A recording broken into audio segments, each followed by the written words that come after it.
Well, good morning, good morning, good morning, good morning, and good morning, everybody. Good morning, everybody. Welcome to another episode of The Morning Glow. Welcome to another episode of The Morning Glow. Got a great broadcast lineup for you this morning. Got a great broadcast lineup for you this morning. The crew is actually on the way. The crew is en route. They will be here in just a second. But I wanted to kick this thing off, man. I want to kick this thing off and say this is Way Out Wednesday. This is Way Out Wednesday. This is where you become the boss. 678 381 1973. 678 381 1973. You become the boss. All you have to do is give us a call. Give us a call, and we'll talk about whatever you want to talk about. And we will talk about it in its entirety. We'll talk about it in its entirety. All you have to do, the phone lines are open. Give us a call. 678 381 1973. 678 381 1973. Again, the phone lines are open. Give us a call and we'll talk about whatever you want to talk about. But what I want to start off by talking about, there's a lot of things that's going on in our world today. And I saw something on the news. I think it was yesterday. At some point yesterday, I saw something on the news, and it was talking about. I think they call them Susan. I think they call them Susans, and this is all our Caucasian sisters that's actually causing havoc. And one young lady, she was on the beach, and it blew my mind. She was actually on the beach, and her being on the beach, she had a tape measure, and she was on the beach. Now listen to me. Now she's on a public beach. It ain't her beach. It's a public beach.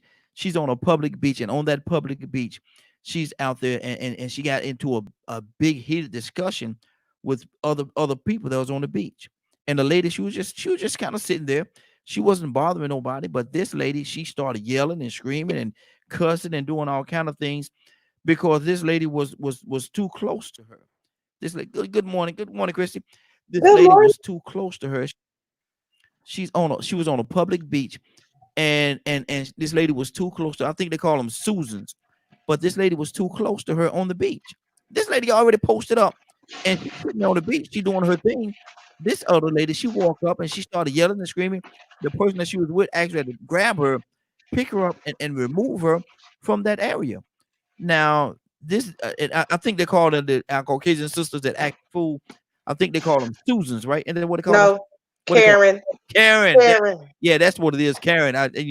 Y'all know I was off on that one. But this lady, she started acting up. She started acting up so bad, man. And on a public beach, Christy, she's on a public. You might have seen it.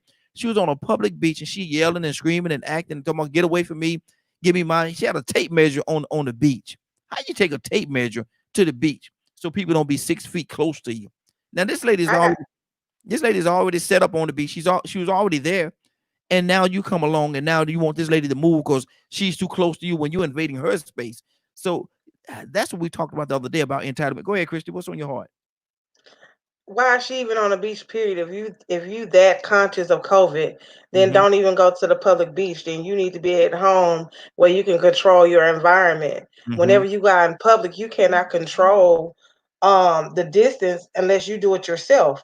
Mm-hmm. So that's just a self thing. If she came to the beach and somebody was laying there and she want to lay in the spot, then you lay in your spot, whether it's 6 feet or not. Mm-hmm. Now you can't make nobody else move because you want a certain spot and they too close to the spot that you want to be. That's Mm-hmm. that white privilege crap that I cannot stand. That's that Mm-hmm. stupidity that I look at every day at work. Just because you are white don't make you right and don't make No. you smart. Like Mm-hmm. I'm for I don't have nothing. I'm gonna use their line. I have white friends, so I'm not Oh, racist. oh. Mm-hmm. So I'm use their line. That's what Mm-hmm. they say. They have black friends, so they're not racist. So I have white friends, so I feel like I can talk about the topic because I have white friends. Hey, Mm-hmm. Mm-hmm. Come on. Eh, so I don't like that entitlement. I don't. I feel like everybody should be treated equally, the same. If you deserve the job, you should get the job. If you on the beach and you feel like you say finna say forget COVID-19, I'm in my swimsuit, my two piece, and a biscuit, then that's what you do. You can't go out mhm. there and mess up other people's peace because you paranoid about COVID. Stay home. Better be careful with them biscuits, though. Them biscuits will add up on you. Now you see 2 piece and a biscuit. You gotta be careful with them biscuits, because them biscuits will come back and tap you on the shoulder a little bit later in life. They'll come back and tap you on your shoulder. Be careful with them biscuits. But but I understand what you're saying. I understand what you're saying, because that's the whole thing. If you're not comfortable, if you feel some kind of way, stay home. Stay home. But Betty, I got a better for you. Since you white and privileged, Karen, how come you not on a private beach? Come on, Karen. Because you can't afford it, Karen. Answer that, Karen. Yeah. Why not get a hotel with a private beach view? That way you ain't have to worry about nobody, Karen. And you can set up yourself like you want to set up yourself, Karen. Yeah, boo. But look, see, but these things are crazy, because what's happening is you got these people that's really going overboard. And it's just like you said, is they think they got the privilege, they think they're right, and everything should cater around them. Well, you living in a world where it's not gonna be catered for you now. It might have been a day and a time where that happened, but 2020 it's just a little bit different. We're a different type of people. Yeah. They deal with this thing a little different. It ain't on the same thing that you think it was back in the 40s, 50s, and the 60s. And some ain't gonna be no sit-ins. No. It gonna be some shut ups. Ain't gonna be no sit-ins where you can spit in my face and I ain't gonna do nothing. Exactly. Ain't gonna be no sit-in where you gonna put your water hose on me and I don't get back to you. So this is a different day and it's a different time. Our young people ain't about that life. Ain't about that sit down, be quiet. It ain't about your mouth being closed and you making and showing America because America know what they're doing. We don't have to show America like in Selma. We don't have to show America the white supremacists and their hatredness. We don't have to show them because they already know it. It's already known. So there's nothing we have to show. Now we can fight back. Now it's time for us to fight back and have our brothers and sisters that are educated, that have their law degrees, that have their that are police officers, that have all these different things and knowledge that we have to come together and help our sisters and brothers in this fight. So we have a march and somebody get arrested, then we need some sponsors, people that'll be able to get them out, lawyers to be able to get them off. So we're going to need a community of educated Black people to come together to do this fight for real. Exactly. Now, let me ask you something. This is on Way Out Wednesday. So before I get into any other topic, what's on your heart? Tell me what's on your heart.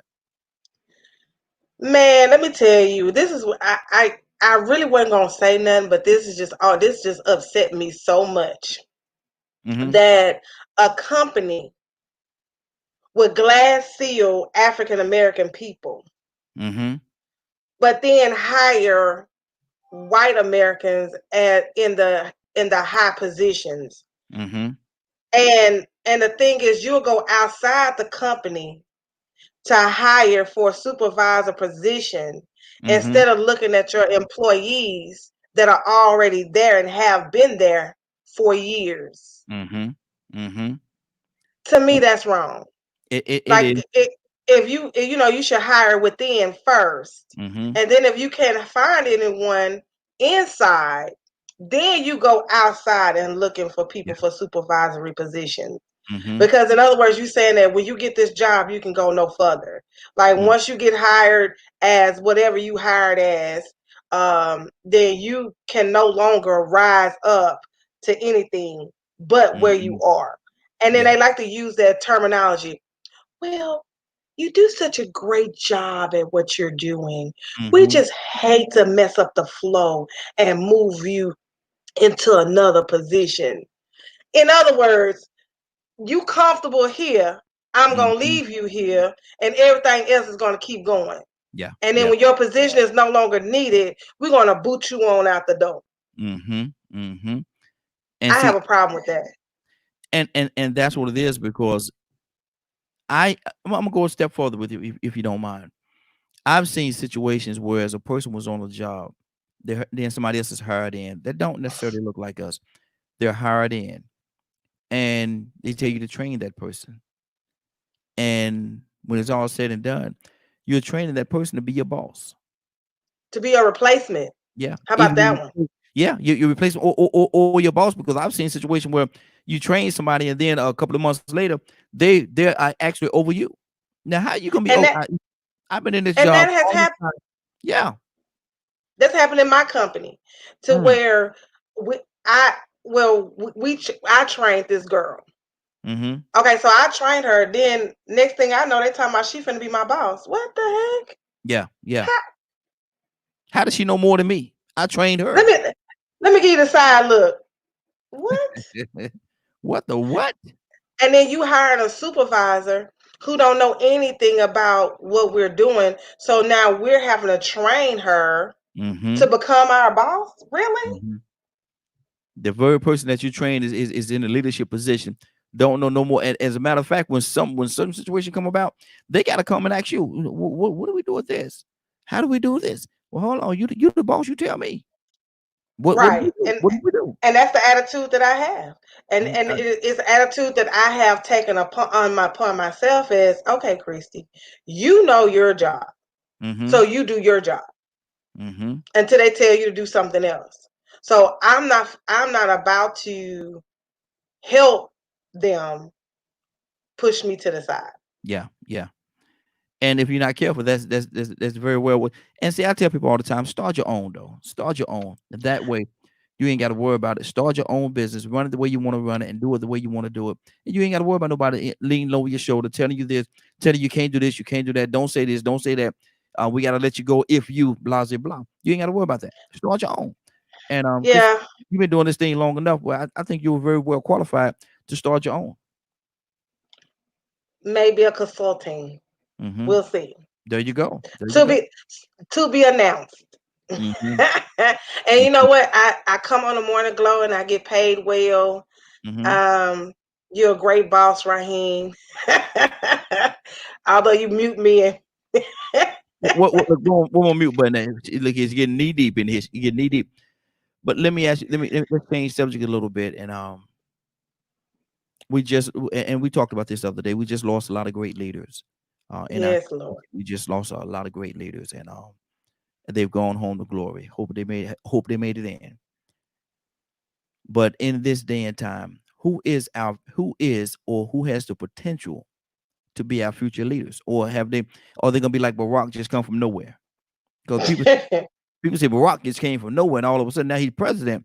But Barack had, he had his things that he had to endure as well in his pursuit to become the president.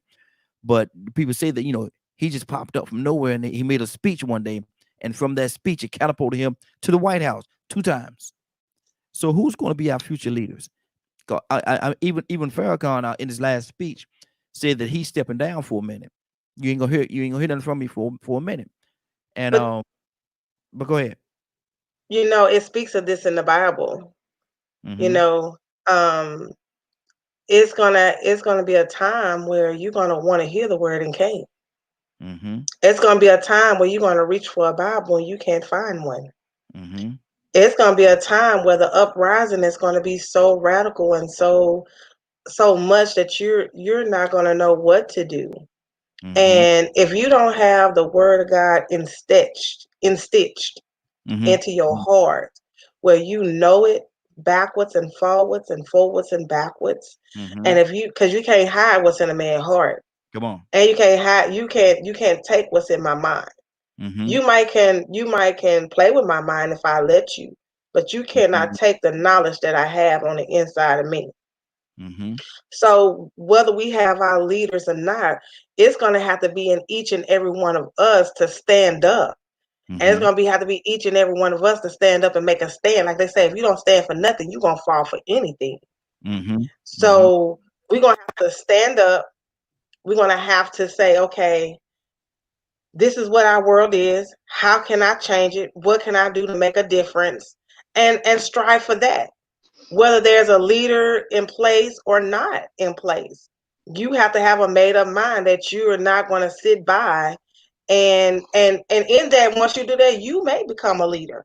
You may become to the one that people look up to because your mind is so different and you have a mindset like, I'm going to do whatever I have to do.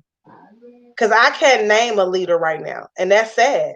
Mm-hmm. There's no more Martin Luther Kings. There's no more Malcolm X's. You only can get a motivational speech, and you can get that from anywhere. but Mm-hmm. you have to do the work.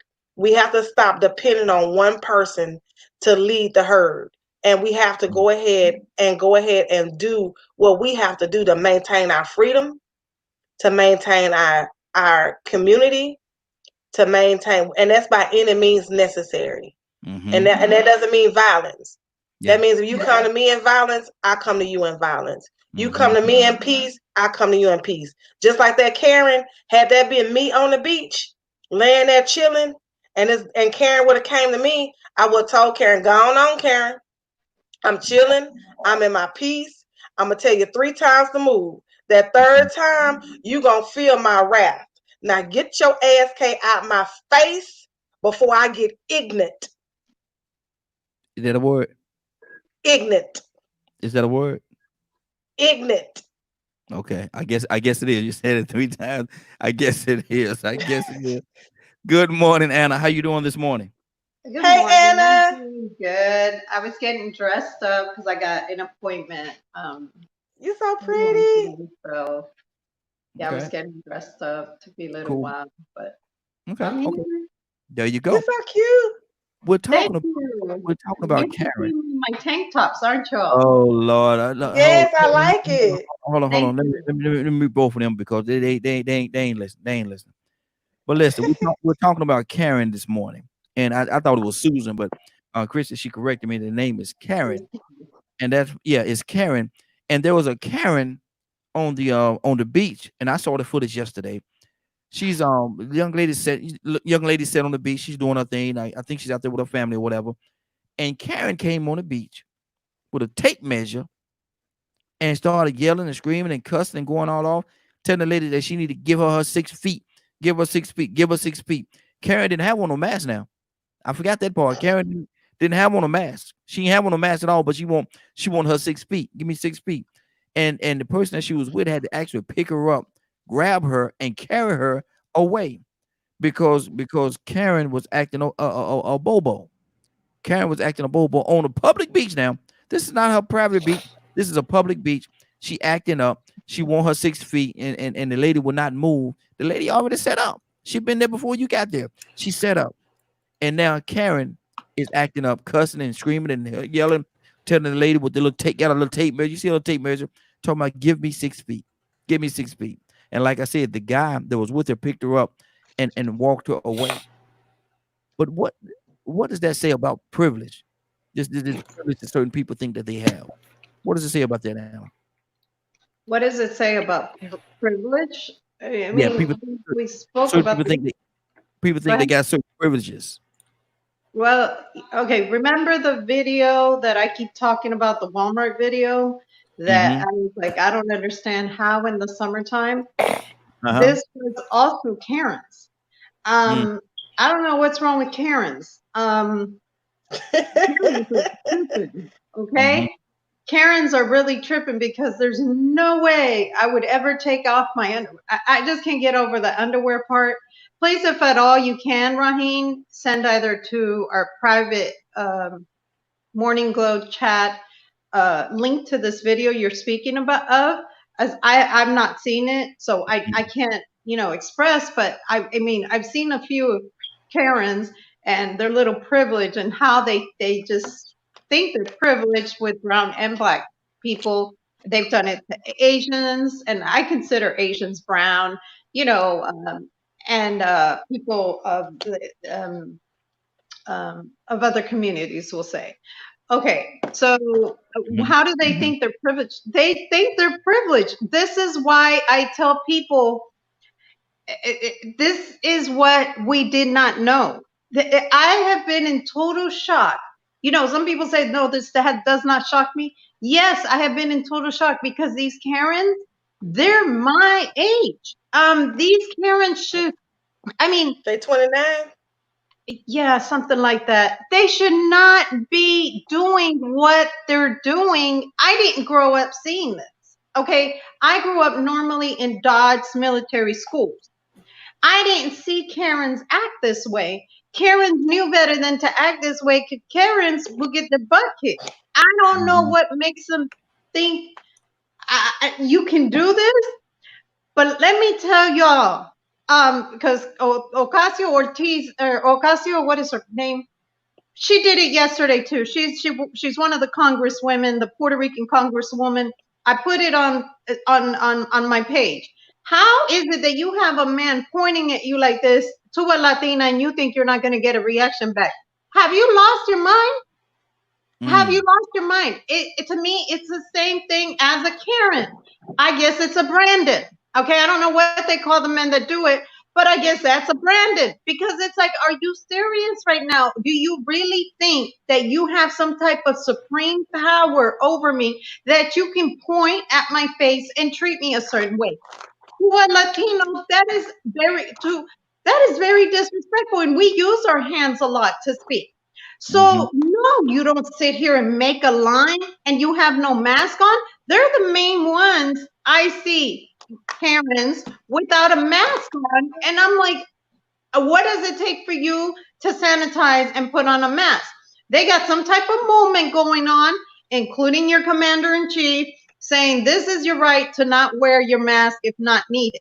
Okay, and there's other people not following protocol when it comes to this. This is them on their own. This says, it's not like I don't announce it. I've seen Raheen announce it. I've seen Leonard say it. Many times I've seen Christy say it. Wear your mask. It's not difficult. Wear your mask. You know what I'm saying? If you're not protecting yourself, don't get upset that you get sick in the first place. But to the white supreme, I don't know what's gotten into them, but I guess with their cameras, they think they could record it. Because I've seen a few videos that I'm like, hoo. If that was me, I'm sorry. I would not act as nice as some of these people been acting, just telling them you're ignorant. Like Christy just See my said, face? no way. No way. And I've lost some weight, so I'm proud of that. But there's no way that I would turn around and just be like, just sitting there, oh, I'm recording you, you're just being ignorant.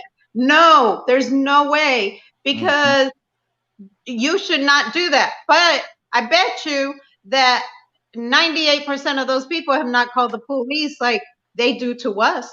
Yeah. Leonard, you see what I'm saying? Absolutely. So maybe I went too much into what I think, but it's things that bother me and that I think to myself all the time. If I would be in that situation, it wouldn't be as cute. Okay.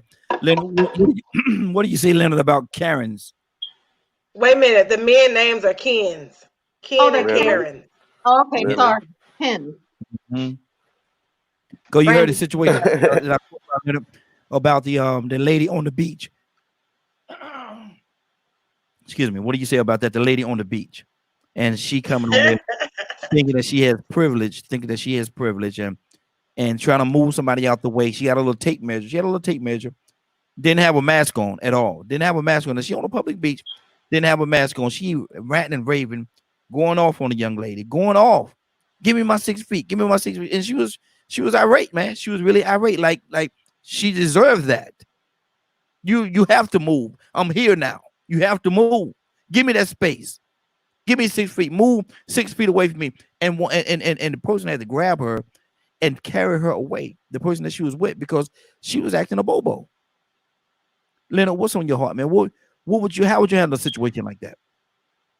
I don't know how. Well, I mean, how do you handle a situation like that? Because I don't know if this is this a specific case you're talking about? Yeah, it was on the news yesterday. Yeah. I've been hearing a lot about it, and I'm not into that about the the Karens or whatever. I don't know nobody. I haven't been around them or whatever. But it would be different. Is this an issue where she just wanted 6 feet social distancing? What's the issue?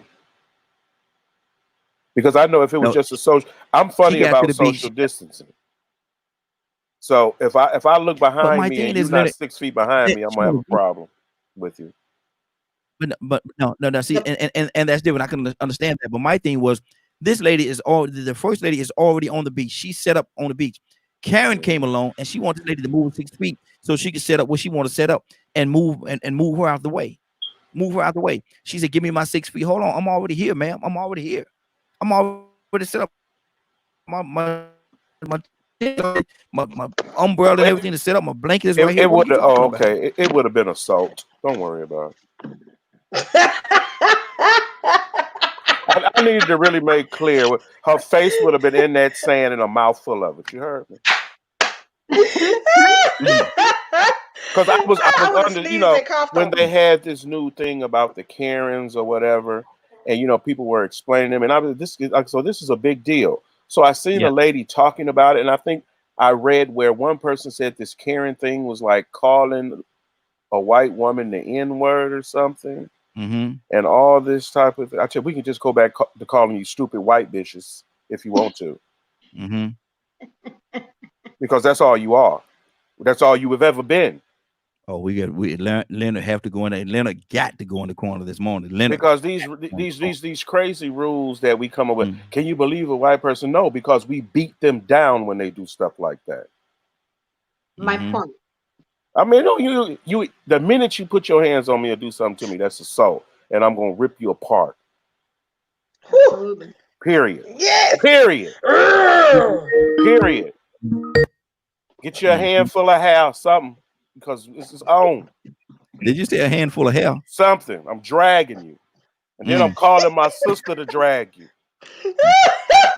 Hold on. Family affair. Let's clarify. We hood like that, Christy.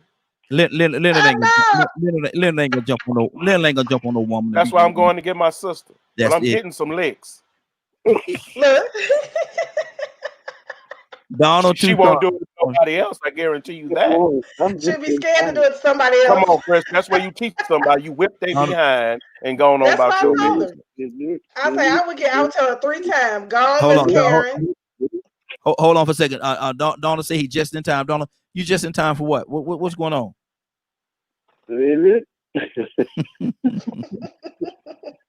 That's why they act the way they act, because y'all let them. My man. I would have sneezed and look, Leonard, we could have sneezed and coughed on it. That probably gave her more. But Donald, what we're talking about is we're talking about Karen that was on the beach. I don't know if you saw it or not, but she was acting. That's just ridiculous to me. The lady was already on the beach. She's already set up. She got a little umbrella and everything. She's set up on the beach. She's right there. Wham! Karen, Come just the fan. Yeah, Karen came. Karen came in. Hold on, let me use my mute. Christy, I'd have kicked her in the ankle and caught her like, God, sorry, you almost fell. All right, in the sand. Hold on. Ankle. Exactly. Because I had to use my mute button because they acting up over there. They acting up this morning. But what was this? Karen went on the beach. The lady was already there. Donna, she was already set. I missed it. Huh? Say it again. Go ahead. I'm listening. Okay, Karen was the lady was the lady was already on the beach. The young lady was already on the beach. She set up, had an umbrella there. She was set up, got a blanket on the ground. She sat. Karen come on the beach and she has her tape measure, yelling and screaming and hollering at the lady, telling the lady that, look here, give me 6 feet, give me my 6 feet, give me my 6 feet. You got to move, blah, blah, blah. Hold on.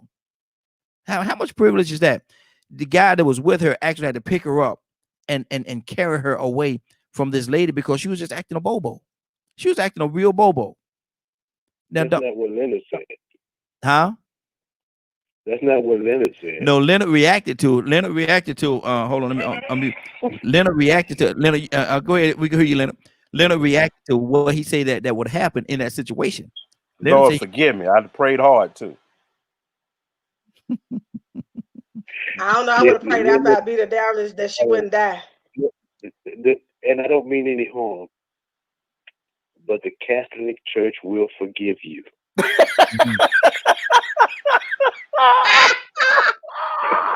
Now he needs to go in the corner. Too soft, you are in the corner.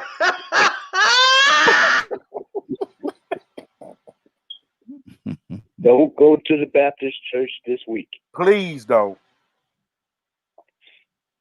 Lord, my Jesus. Lord, we'll baptize it though and just leave it down in the water a long time. See. Lord, my boy. We'll let you and Anna pray for all you want.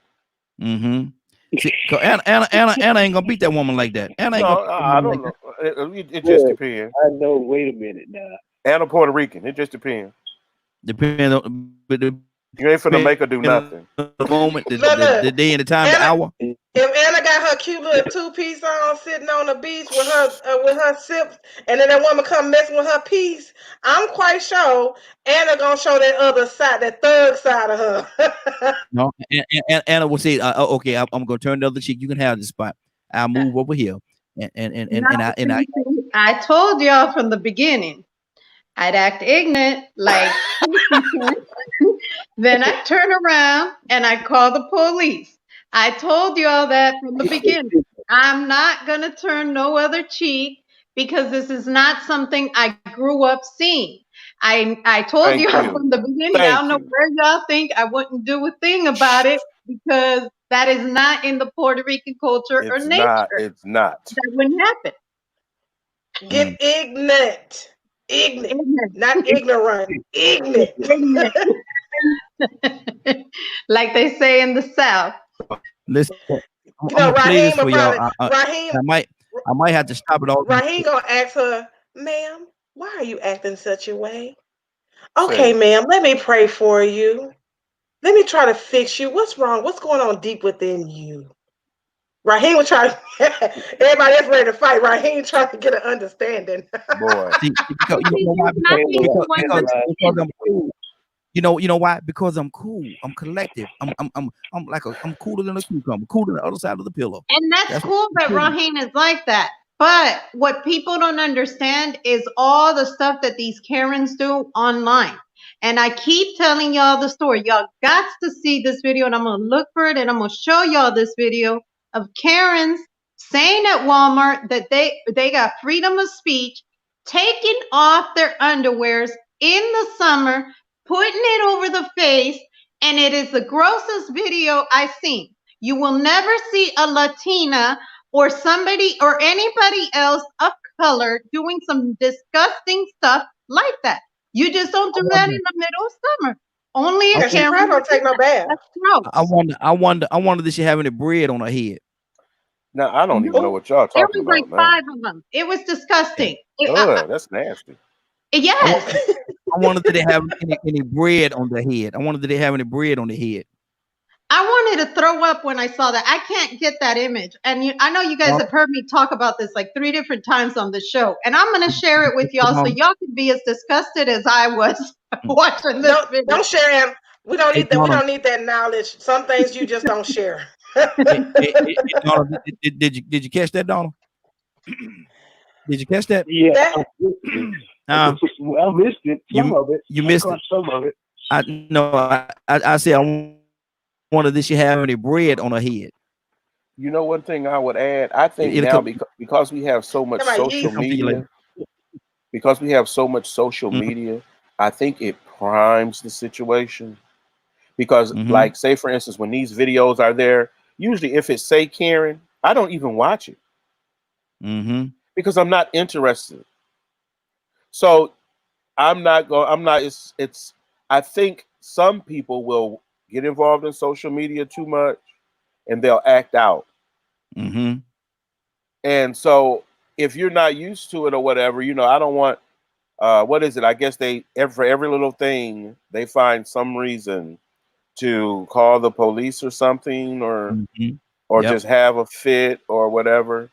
And even when the videos I started seeing, I said, okay, this is just something that they do. And then I seen more commentary about it, giving them the name, the Karen, the Kens or whatever.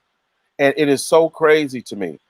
Mm-hmm. This just keep, I don't know, like what Anna says. If you came in our neighborhood acting that way, Mm-hmm. it's I'm telling you, it's the violence would be ridiculous.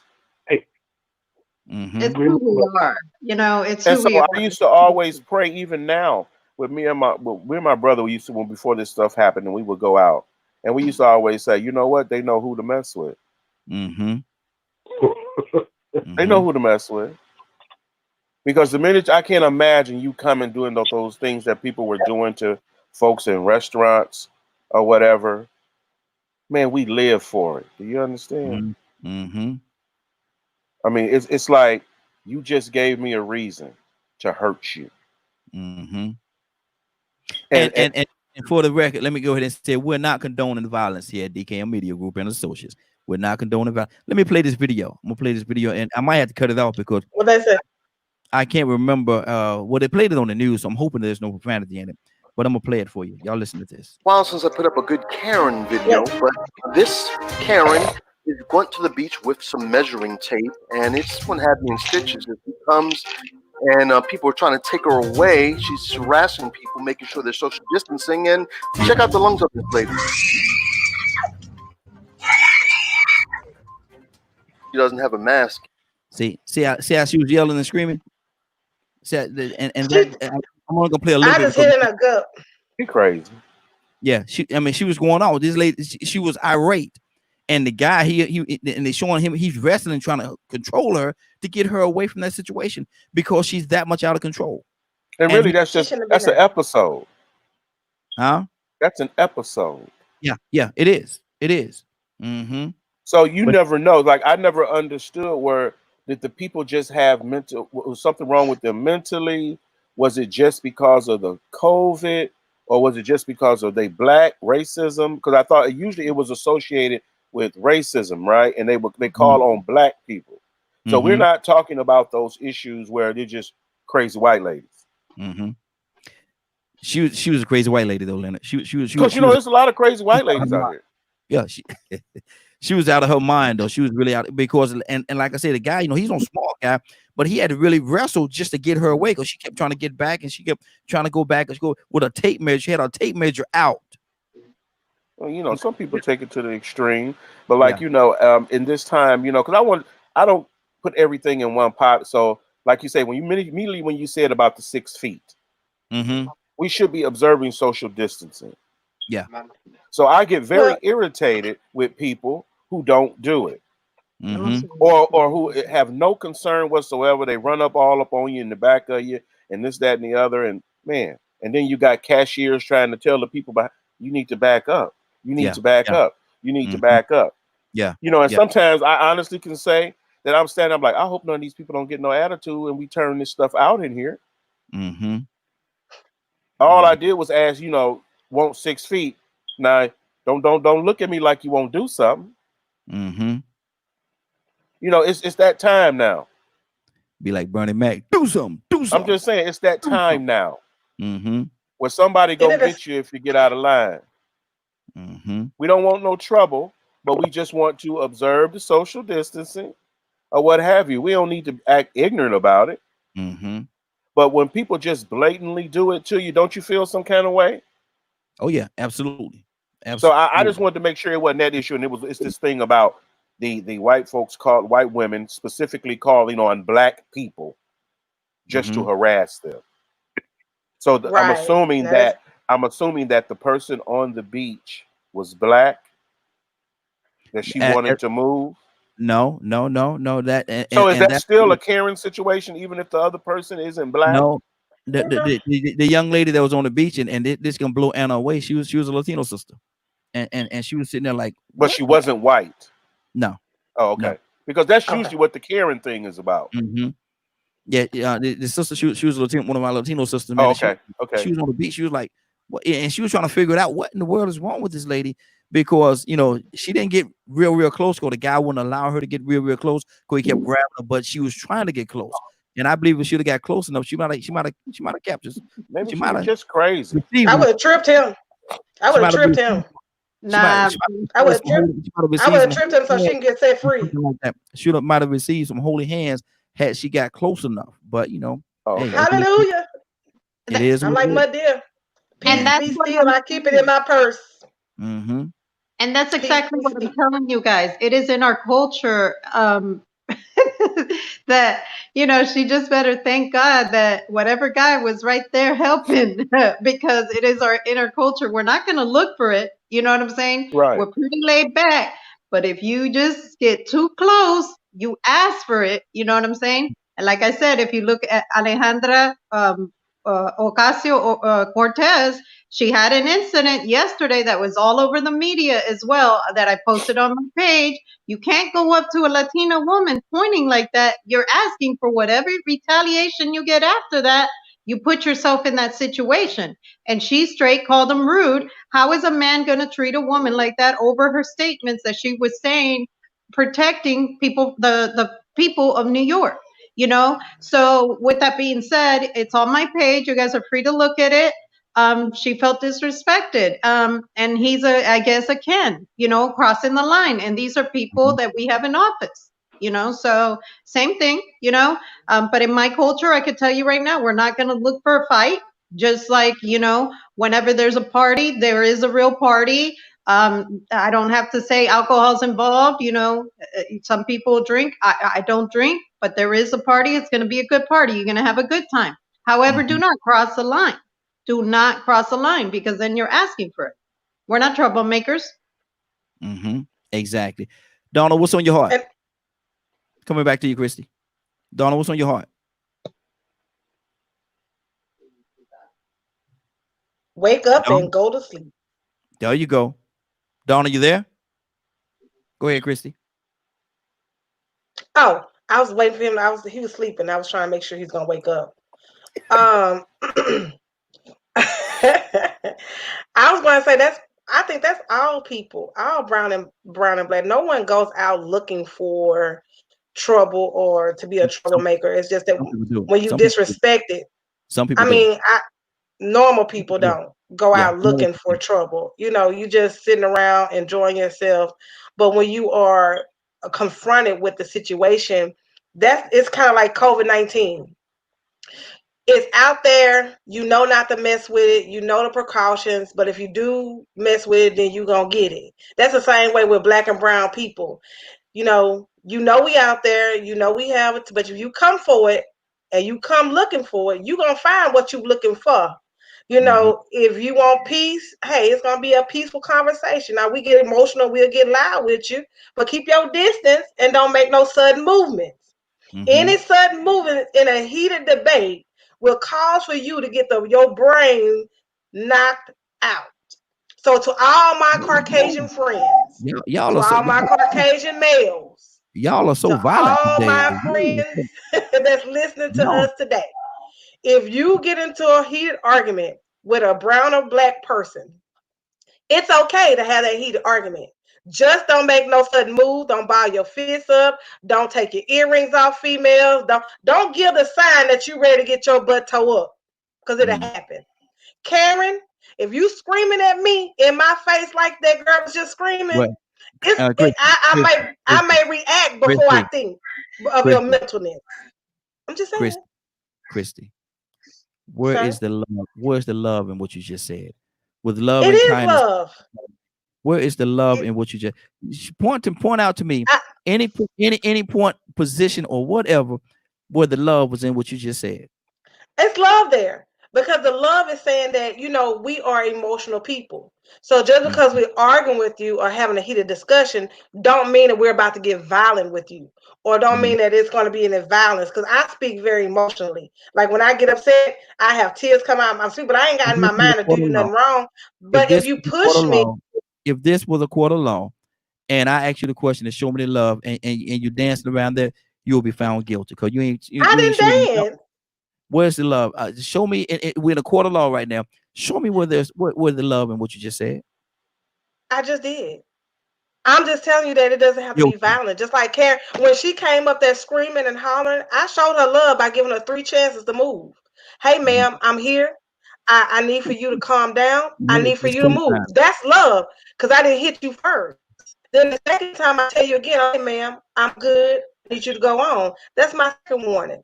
My third time is I'm going to tell you one more time, then I'm going to stand up. And then we finna have a conversation, and it ain't going to be pretty. Just like Jesus when he went to the temple. He said, where was the love? He showed love then when he kicked them all out.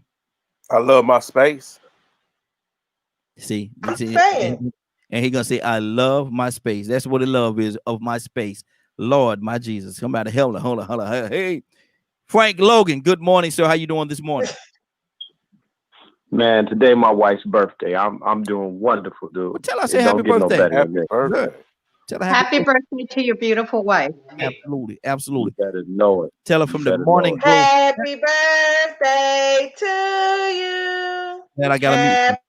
I'm glad I got a mute button. You kind of slow on that mute button, man. yeah, yeah. Real slow. I should have been a little quicker, and I should have. Already got I got heartburn already. You got heartburn already. And sometimes You know what? loud sounds make it, You Yeah. know what? I did it wrong. Mm-hmm. I Okay. did the white person version. Hold So on. let's do the other one. Mm-hmm. Okay. Let me see. Now, Frank, we're talking about Karens and how Karens think that they're privileged. Mm-hmm. Who? Karen. Who? Karen. Caring? Karen. That's the name that they're giving for the our Caucasian sisters that's acting up and doing all the different things that they're doing out of character. And there was a young situation. I just played the video a second ago. There was a young lady at the beach. This first lady, she was actually on the beach. One of our Latino sisters, she was on the beach. She got a blanket there. Her umbrella was there. She was set up on the beach. Karen came along. And she had a tape measure, and she wanted this lady to move, give her 6 feet. Now, keep in mind, this lady's already on the beach. She's already set up. Karen got real irate, yelling, screaming, shouting, doing all kind of things toward this lady. Give me 6 feet. Give me 6 feet.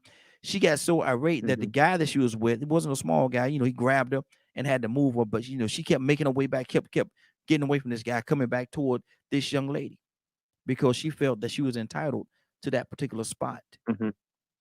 What do you say to these Karens, man, that feel as though they're entitled to have their way in any situation, whether you're there or not? Well, if that's your conduct, I'm going to give you way more than 6 feet. And it's not because you feel entitled. It's not because I'm afraid of you. But, a lot of times we have to be honest with ourselves. And I don't trust myself when I encounter people like that either have mental issues or that you guys are saying entitled. Whatever it is, it's your issue. Dude, I don't want to be that close to you. So I don't trust it. First of all, man, I don't want to end up in jail or in court from self-righteousness.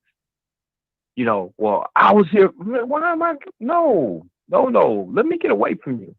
Let me move on away from you. Now, I'm not going to let you run me all over the place. At some point, you got to say, okay, now I moved away from you a couple of times.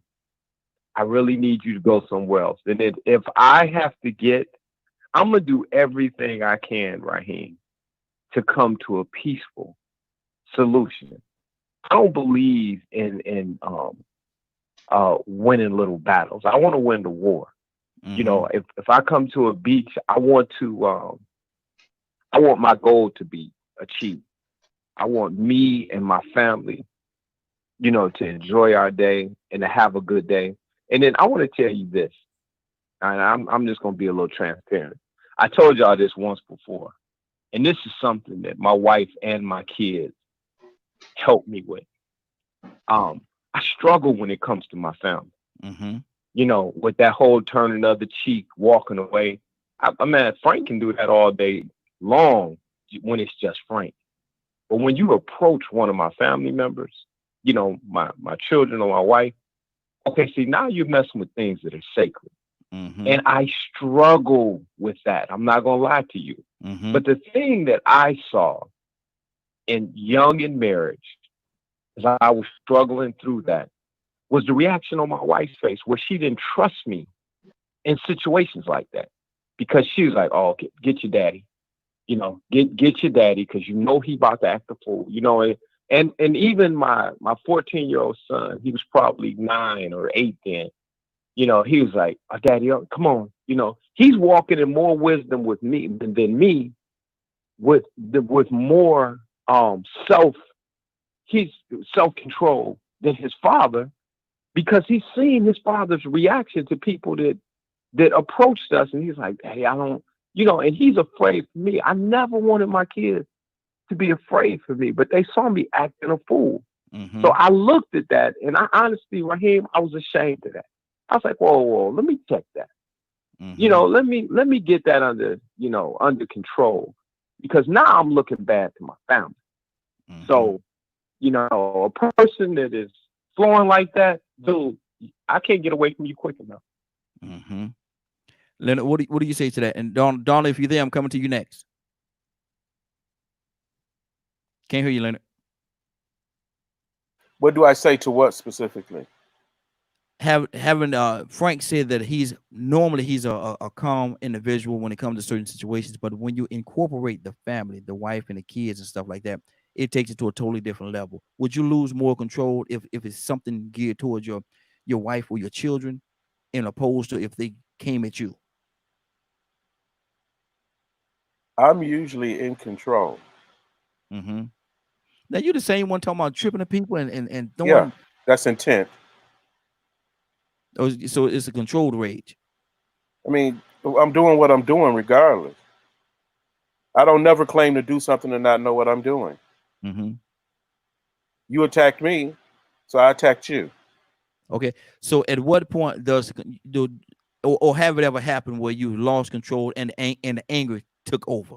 No, So you've 'cause never let I can't win that way. Mm-hmm. I have to always be in control, even of the anger, and use it for the purpose it's there for. I'm Mm-hmm. gonna give you that anger. Mm-hmm. That's But how I'm see, gonna get rid of it. I'm gonna give it to you. mm-hmm. I I would love to be able to say that anger has never taken over me, but I can't. In all honesty, Well, it depends when you say, what does taken over mean? when you just acting because you're angry and you don't care about nothing, you just No, there. The no, anger taking over, and like I no. say, I wish I could say that, but I'm gonna tell you something, and this is being real transparent with you all. My mother told me, my mom, she told me, she said, I love you, but I can't stand you when you get mad. Mhm. My mom said that to me. And that made me kind of step back and whoa, that's mama do right there now. Mama said, I love you. She said, boy, I love you, but I can't stand you when you get angry. Because and that's what I'm saying. Because when I get angry, it's like something else happens. Well, I don't usually apologize too much about it because my God gets angry. Mm-hmm. Okay. But that don't justify, some of the actions that we have. Everything God does is justified. No. What God does, I'm saying what we do is we can't lay on that and say, well, because God did this, it's okay for me to do that. Nah, I'm created in His likeness and in His image. absolutely. That's beautiful. But at the same time, I And when I can't. get mad, I get mad. That's a beautiful thing. But I'm saying for me, I'm talking for Raheem here. I'm coming to you, Christy. I'm coming to Raheem here. My thing is, I can't use that as a justification. If I go out there and hurt somebody, harm somebody, kill somebody, I can't say that I did it because my God gets angry. My God's getting mad. So I'm justified in doing it. I can't live with that. I can't live with that. Self-defense is self-defense.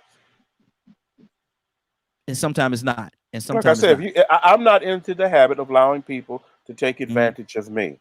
Now, I know that there are people out there that Mhm. believe somehow they get closer by allowing certain things to happen. I'm not Mhm. that guy. I'm Mhm. fully dedicated to self-preservation and taking care of me and my family. There That's is good. nothing about someone else that Mhm. makes them Mhm. more special or more deserving than me. Mhm. Absolutely. Okay. I'm not saying that's wrong. That's the way that you feel, and I can only tell you how I feel. The way that I feel may be different. Right. I'm not gonna say that anybody is more important or deserve to live more than me. I'm not saying that, but I'm saying that when you say So that's really what they're saying. what I'm saying is this.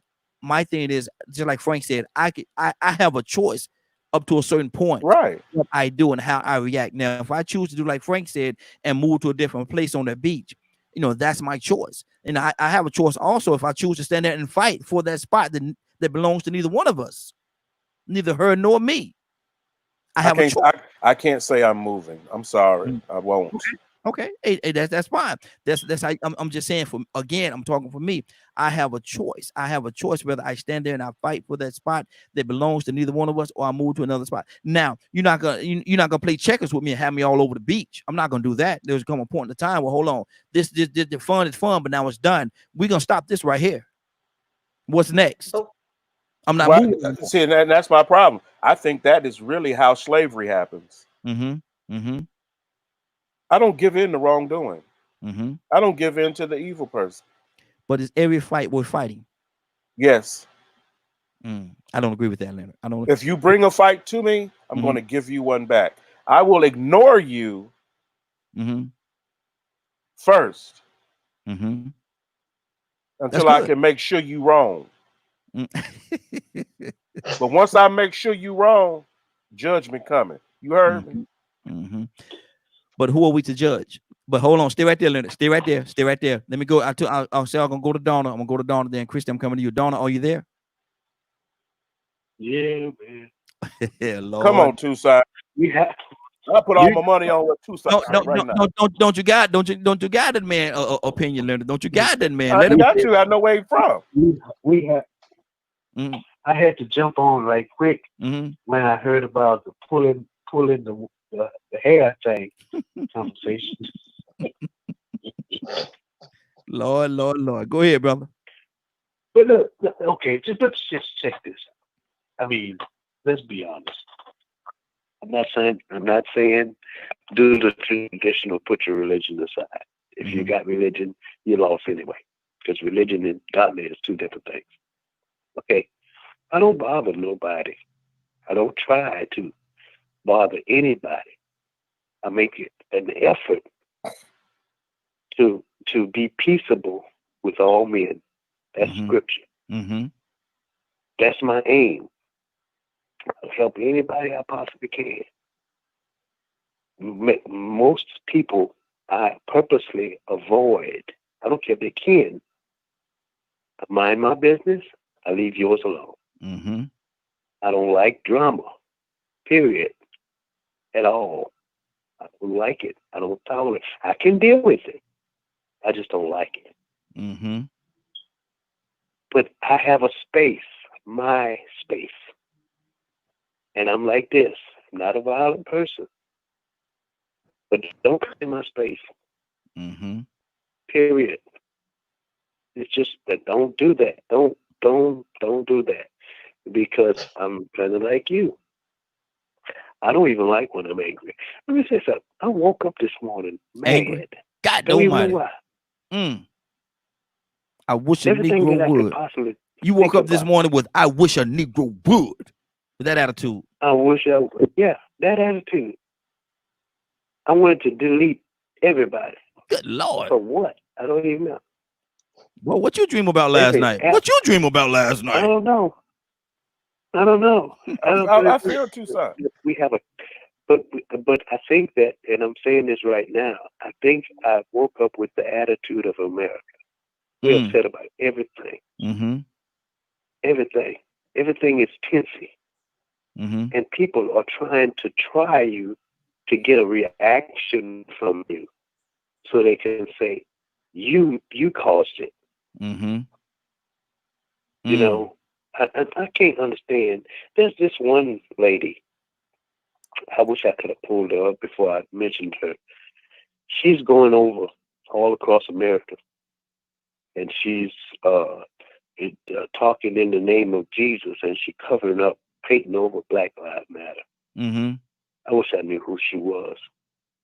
She was in the airport, and she was determined not to wear her mask because she's not breaking the law.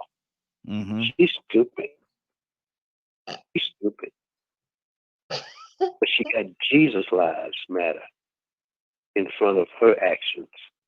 And she says, Trump 2020. This dude right here has thrown a rock and hit his hand, and everybody's reacting to it. And I'm saying this right now. I don't need no bail money because I'm going to just sit there. Mm-hmm. I'm not going to put up with it at all. At all. Two places. No, none. Period. Lord's going to have to help me to not react. Lord help me. One of them kind of conversations. Lord help me. I already know the first move. Lead me on. It ain't going to be nice. Mm-hmm. Sing, Christy. Nope. I just muted the brother. I just muted the brother. I just muted her. The mute button worked. The mute button worked. I just muted her. Yeah, we ain't having that this morning. This is way out Wednesday. We ain't having that this morning. We got some more stuff we're gonna cover today, though. Well, we done got our message from Leonard this morning. So Lord. Rico. Rico Suave. Hey, what's going on? What's going on? What's going on, Captain? What's going on with you, man? What's going on? Can y'all hear me good, or is it breaking up like you did the last time? We can hear you. It's not as clear as I would like for it to be, but we can hear you. All right, let me try something different. Hold on. Okay. While you do that, I'm gonna mute you and I'm gonna come back to you. I'm gonna come back to you. Christy, what's on your heart? I just want to clarify something because you said Lord. something. Oh Lord. So I want to clarify the fight would not be about the spot itself. Mm-hmm. Or if there would, I'm saying if there would be a fight, not necessarily that it would be a fight, but I'm saying if it went there, it was not about that spot. It's about the disrespect that you've given me by screaming at me, putting your tape measure, not wearing a mask. And after I ask you nicely, ma'am, I need you to move away from me. Leave me and my family alone. Now, I'm finna be 100% real with you. I can say that. My kids would have already been jumping the woman. I would have to hold them back, like, y'all calm down, because my daughter is a little thug. I ain't gonna even lie. She'd been all up in the woman's face too. And I have to tell her to sit down, baby. So it's not about it's all about the disrespect. And I'm like Tucson. I don't bother nobody. Mm-hmm. I stay in my bubble. I don't bother you. You don't bother me. But if you come in my space looking for something, because like I said, they're looking for something. They're looking for a reaction. Christy, but you're going to find what you're looking for. You keep on. Christy, let me ask you a question. And when I say this, I say we, certainly myself included. Do we sometimes take ourselves too personal, to think too highly of ourselves that, you can't do that to me. I don't do that to me. Do we sometimes place ourselves too high on a pedestal that can't nobody do anything to us? Why can't we just look over some ignorance and not be caught up in the ignorance that some people are going to display? You want me to be honest? Yes. I don't feel like we think we're too highly. I think you could just get tired. You encounter it so much in a day. I know I do. That I look over it a lot. For example, I look over Trump supporters every day from 8 to 5, Monday through Friday. I look over their Trump hats. I look over their racial slurs. I look at their looks. I look over their words. I look over it every day. In the course of a day, I can't even explain to you in the course of the day how many times I done looked over racial slurs and remarks. However, if I'm in my peaceful state on a beach, and if you felt like you wanted 6 feet apart, then you should have got you a private beach. You should have rented you a private home with a private beach, and you wouldn't have to worry about people. Number one. Number two, you ain't got no mask on yourself. And me, I wouldn't even hit her. I probably would have got close to her and just sneezed or coughed. And she would have ran about her day. I mean, I'm just petty. And at the end of the day, if you coming in my space like that, you give me the right to do whatever I'm going to do, because everybody's not going to handle it the same. You just better hope and pray I handle it non-violently. But you don't know. That's why it's best not to even mess with people. Just like if I go rob a bank, I'm wrong, right? If they shoot me in that bank while I'm robbing, they don't think too highly of their stuff. They just don't want you messing with it. Now, if I go up there and they're peaceful and make a deposit, they're going to welcome me in. Same thing. If you want peace, you got to restrain. But if you come in for trouble, you may find trouble. It's just that we just have to understand. And I am about to go because I do have to go. And I love you guys. Frank. Love you as well, sister. I just want to let you know, tell your wife I do say happy birthday. And I just want to say happy birthday. See, I knew I had to get it's your birthday. Happy birthday. See, I see when she unmuted herself, I know I got a solution for that too. Well, Rico. What's going on? Hey, that's much better, brother. That's much better. We're talking about Karens. And have you been listening? No, I just got on. Okay, we're talking about Karens and how they at times, and they educated me today, man. Because they say also Kens. I didn't know about that, but Karens, how they feel like they're entitled to certain things, and feel as though they're higher, if you will, than a lot of people. And we made reference to the situation that happened on the beach, whereas the young lady, one of our Latino sisters, was already camped out on the beach and had a umbrella and everything, a blanket and everything was already there. And Karen came along with a tape measure, yelling, screaming, irate, all out of control, talking about give me 6 feet. Now, what do you want this lady to do? Yeah, exactly. What do you say to that, brother? I think it just goes to show how long they think they have had the privilege to be over us and have authority over us to tell us what to do. Now that we have the invention of cell phone cameras, we can catch it and prove it more often. But the biggest thing to me is with all this evidence that we're seeing and getting this proof, we still haven't found out what the appropriate response. So I don't know if it's something that we need to do and to get together and have a training class on how to respond to that, like they did in the past when they had sit-ins. But I'm about tired of seeing it because I knew it happened before they even started having it recorded on tape. I actually had a white girl tell me in high school that she knew she was gonna make it farther ahead, even though she knew I was smarter than her. She knew she was gonna always make it farther ahead than me in life, but she had a better chance because she was white. Didn't hesitate, just was matter of factly with it. And I was like, man, that's funny that somebody finally admitted that they felt that way, and I was like in the 10th grade when she did that. So it's nothing new. I think we just have to get together and find a way to handle it. Cause me personally, I think I get about like Leonard sometime. I might start provoking you so I could give you some real work. See, where is the love? Right? What's on your heart, Frank? I hope she loves saying. I want to say this, and with all the love that I have, we have to quit.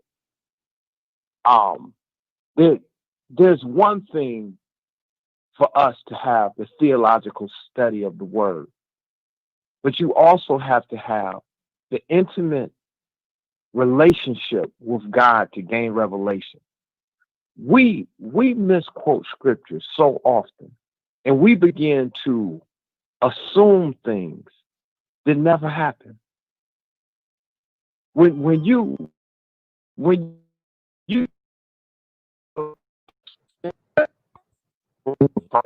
revelation of what's going on, you realize what he was actually coming against. What he was coming against in the temple, what he was coming against. Anytime Jesus did anything, it wasn't because we caught him off guard. That we did something that we caught God, who is omnipotent, omnipresent. That way before you had a thought, the scripture tells us he knew you. That word knew means that he was intimate with you. It tells us that he knows everything about you, every hair on your head. Guess what? He knows all of your thoughts. So you don't catch God off guard to anger him. Everything he does because of who he is and because he's teaching lessons. So we got to stop that. We're not God. Even when it says that we will do greater works than him, you have to back up. Scripture tells us line upon line, precept upon precept, to where it says, in me, that you will do all these things. In me. So what does that mean? That means as long as you are conducting yourself, still following me, showing that you are Christ-like, leading people to me. Just like when he told Peter that I will build my church upon you. What was he saying? He was not elevating Peter. He was talking about the fact that you know that I am God. That's going to be the principle of what I'm going to build the church on. And the answer to everything, when we begin to answer, what is it that we do? God answered that scripture when we tried to challenge him about the greatest prayer. Okay, it's always love. Why? Because he's love. But we need to really quit doing this. And I'm going to say this, and I'm going to let somebody else talk, man. When we begin to talk about what is ours, our space, our this, I'm going to tell you something. God will put people in your space to deliver them, to rub them up against you. But the enemy will also put people in your space if he sees that you have a proclivity to violence, to get you off your square, to run you down a rabbit hole, to put you in danger. So we need to stop embracing things. And we got to grow up. It's just like when the fig tree presented itself and said, look, God, come eat of me. I'm ready. What happened? Because he wasn't ready. He wasn't in season to bear fruit.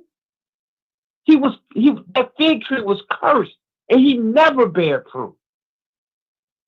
And the fruit that God wants from us is the ability for us.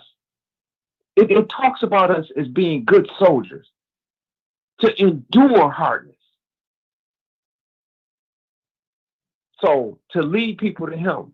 But we got to make a decision. He said, pick today. We got to make, if we're going to be worldly, let's stop hiding it under the umbrella of Christianity.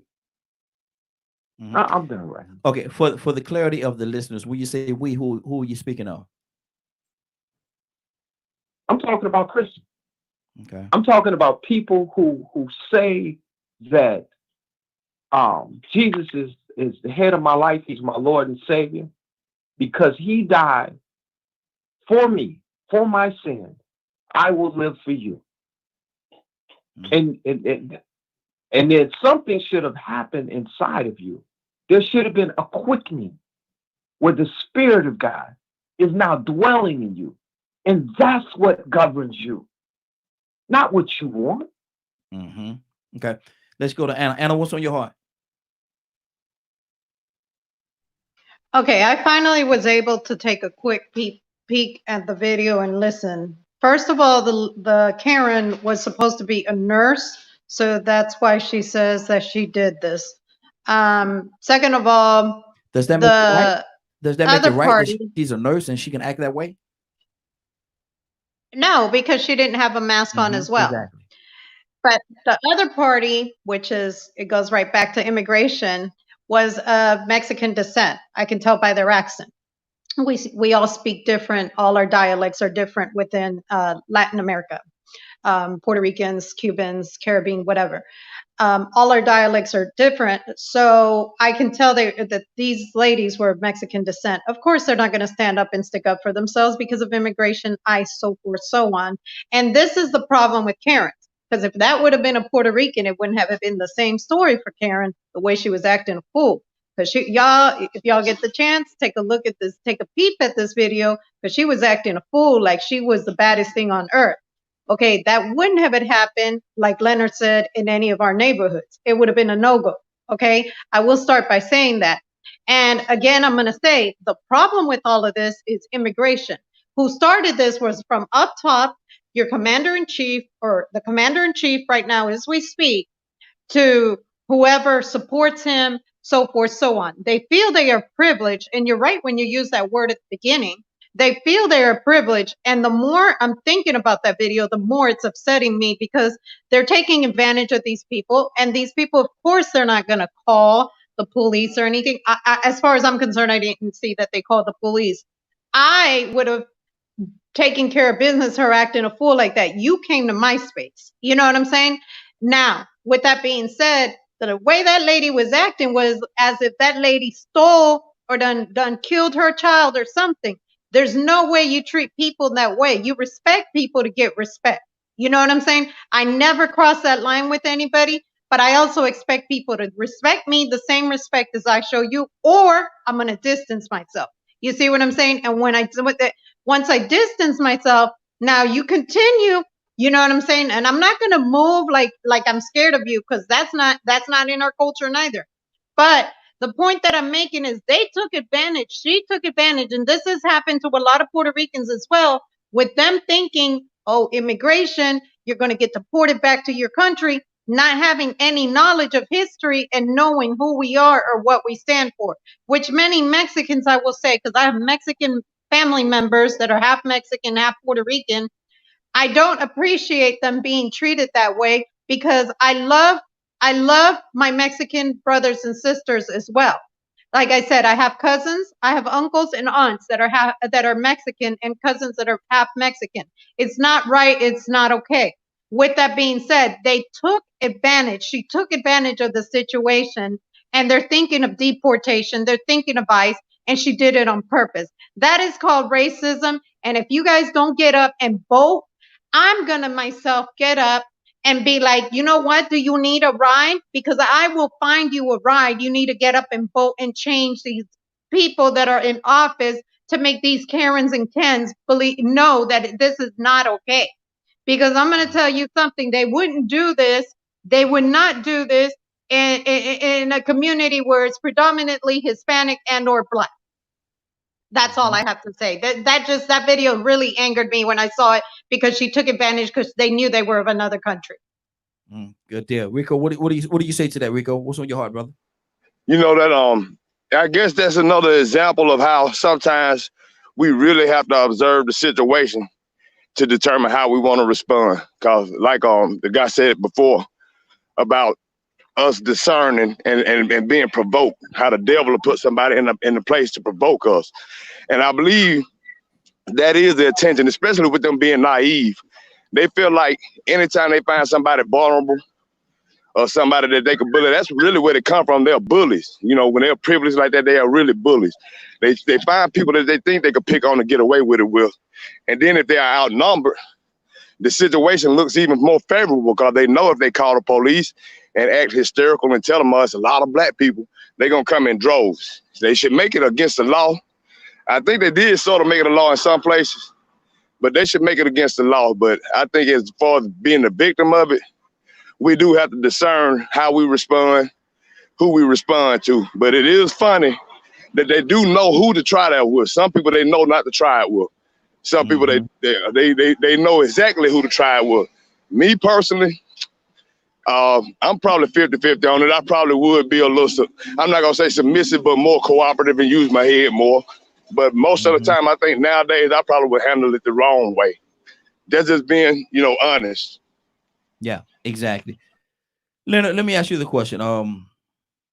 There was at one time, and I don't know if it's still on the books or not, but at one time there was a thing that X amount of Black people could not congregate together. It had to be certain amount, and if we get above that number, it was. And I don't know if they say it was against the law, but the police definitely came and wanted to break up that group. What do you say to that? Can't hear you, Leonard. It's racial profiling. Mm-hmm. It's not like, see, that's one thing, that's what's different about me.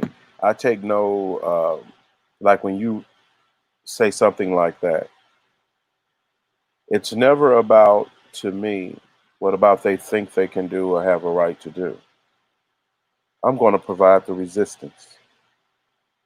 That's what I do. Mm-hmm. I resist. There's just no issue with me.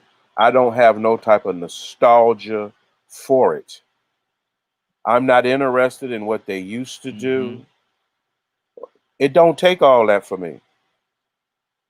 You offended me then. Now I don't need another piece of evidence.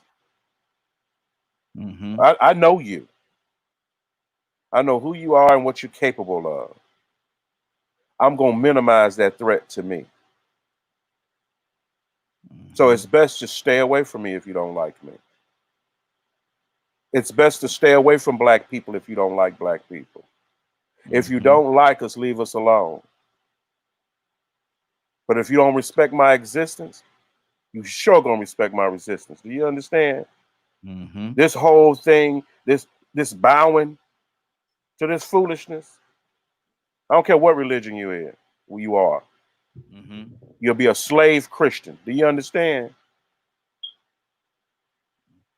Now I like how you went to the grammatical correction era, and you said is or. No. I got to say this right. Is or. Go ahead, brother. Boy, that's I'm just saying you have to see this is, and I know this is inherent in the South, where you give white people the right away. This is why Jim Crow was able to exist the way it did. This is why I have so much respect for the John Lewises and all these people. Go get in that good trouble. Because that's what it is. You never, you can honestly believe if I'm sitting in the back of the bus, that's where I want to sit. It will never be because it was better and more convenient for somebody white. It's just a choice that you made. Let me go to Kurt. Kurt, what do you say about that, man? The gathering of several black people together at the same time, as them looking at it as if it's a threat, because 5 or 10 brothers are together on the corner. That's profiling, man. That ain't no other way to explain that. That's profiling. Especially when you done close down all the recreation centers and things of that nature to where people go. What else you think folk going to assemble at in their own community but on the corner if ain't none of the recreation centers open? Come on. Like, man, I'm sorry. I was really, really tired yesterday. I had a tiring day, so I was a little tired, man. Sleep got the better of me, but come on, man. Like,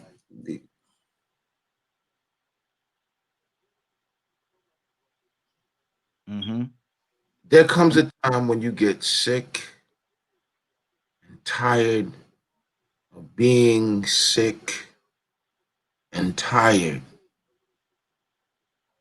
You know, like, the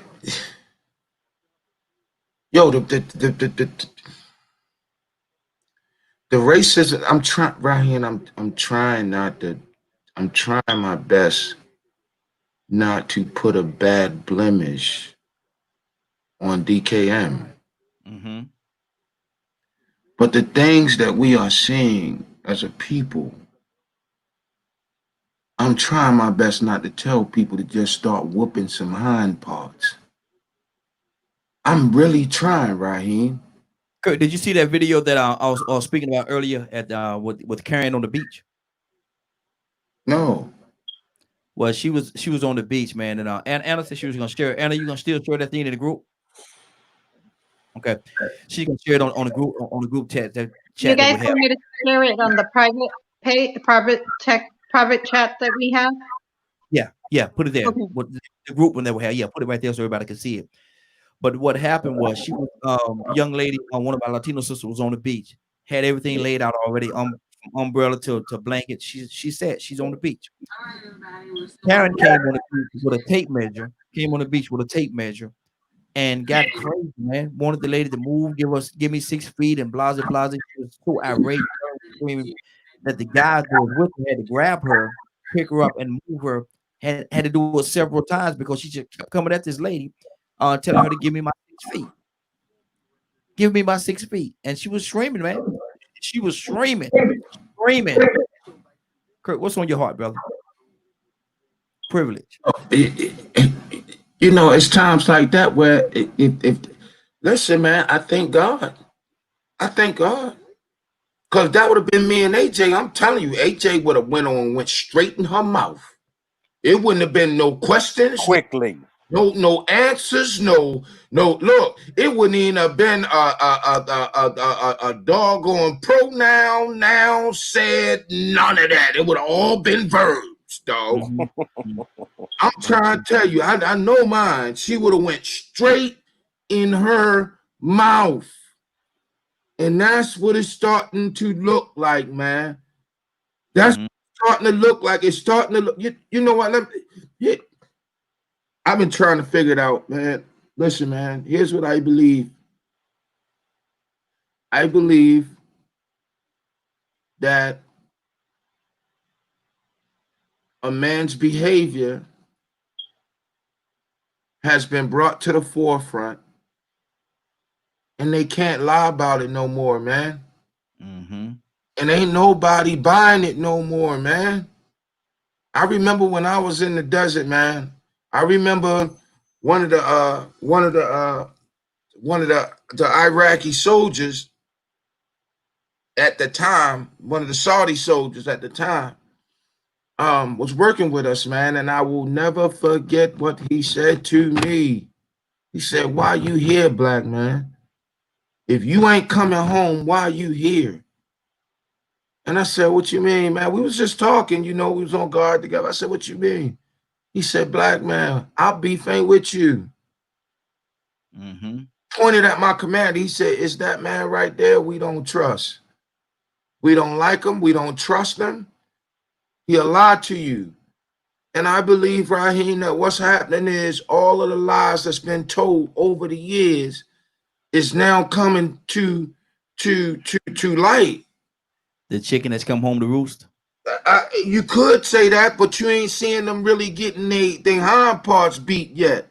But I Mhm. believe that now, man, listen, man. I got an email yesterday, a homie of mine tell me, he asked me to pray for him, in which I did, because he one of the 13,000 people at Homeland Security who been furloughed.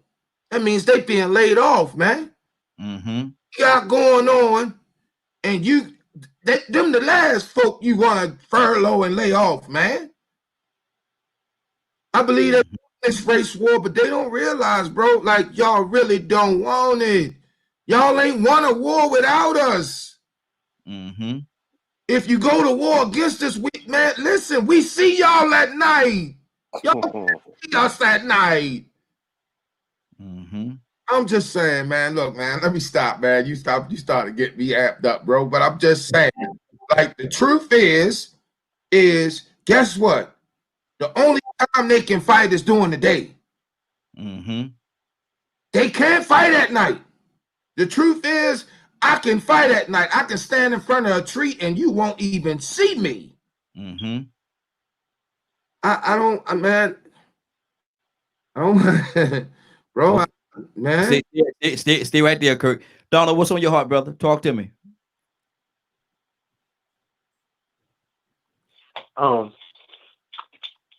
Let me say this, man. Sometimes I play like I'm not necessarily play like. I don't try to show or prove that I'm well versed, Mhm. but I don't deny that I am. I just don't prove that I am, Mhm. if that makes any sense. Yeah, it does. And I know that the scripture says, and it's what it says, if it were possible, live peaceable with all men. Mhm. If it's possible.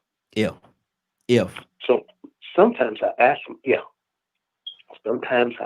myself, what if it's not possible?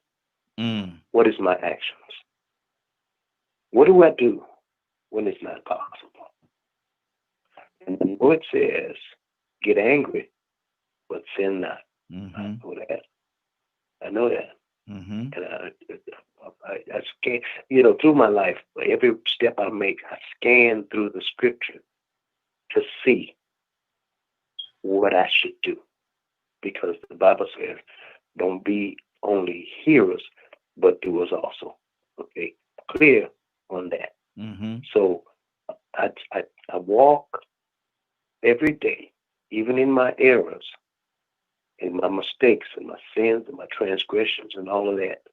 I scan through Genesis to Revelations to try to figure out, as a Christian, with faults and failures, what should I do so that I would not bring a bad reflection on the family?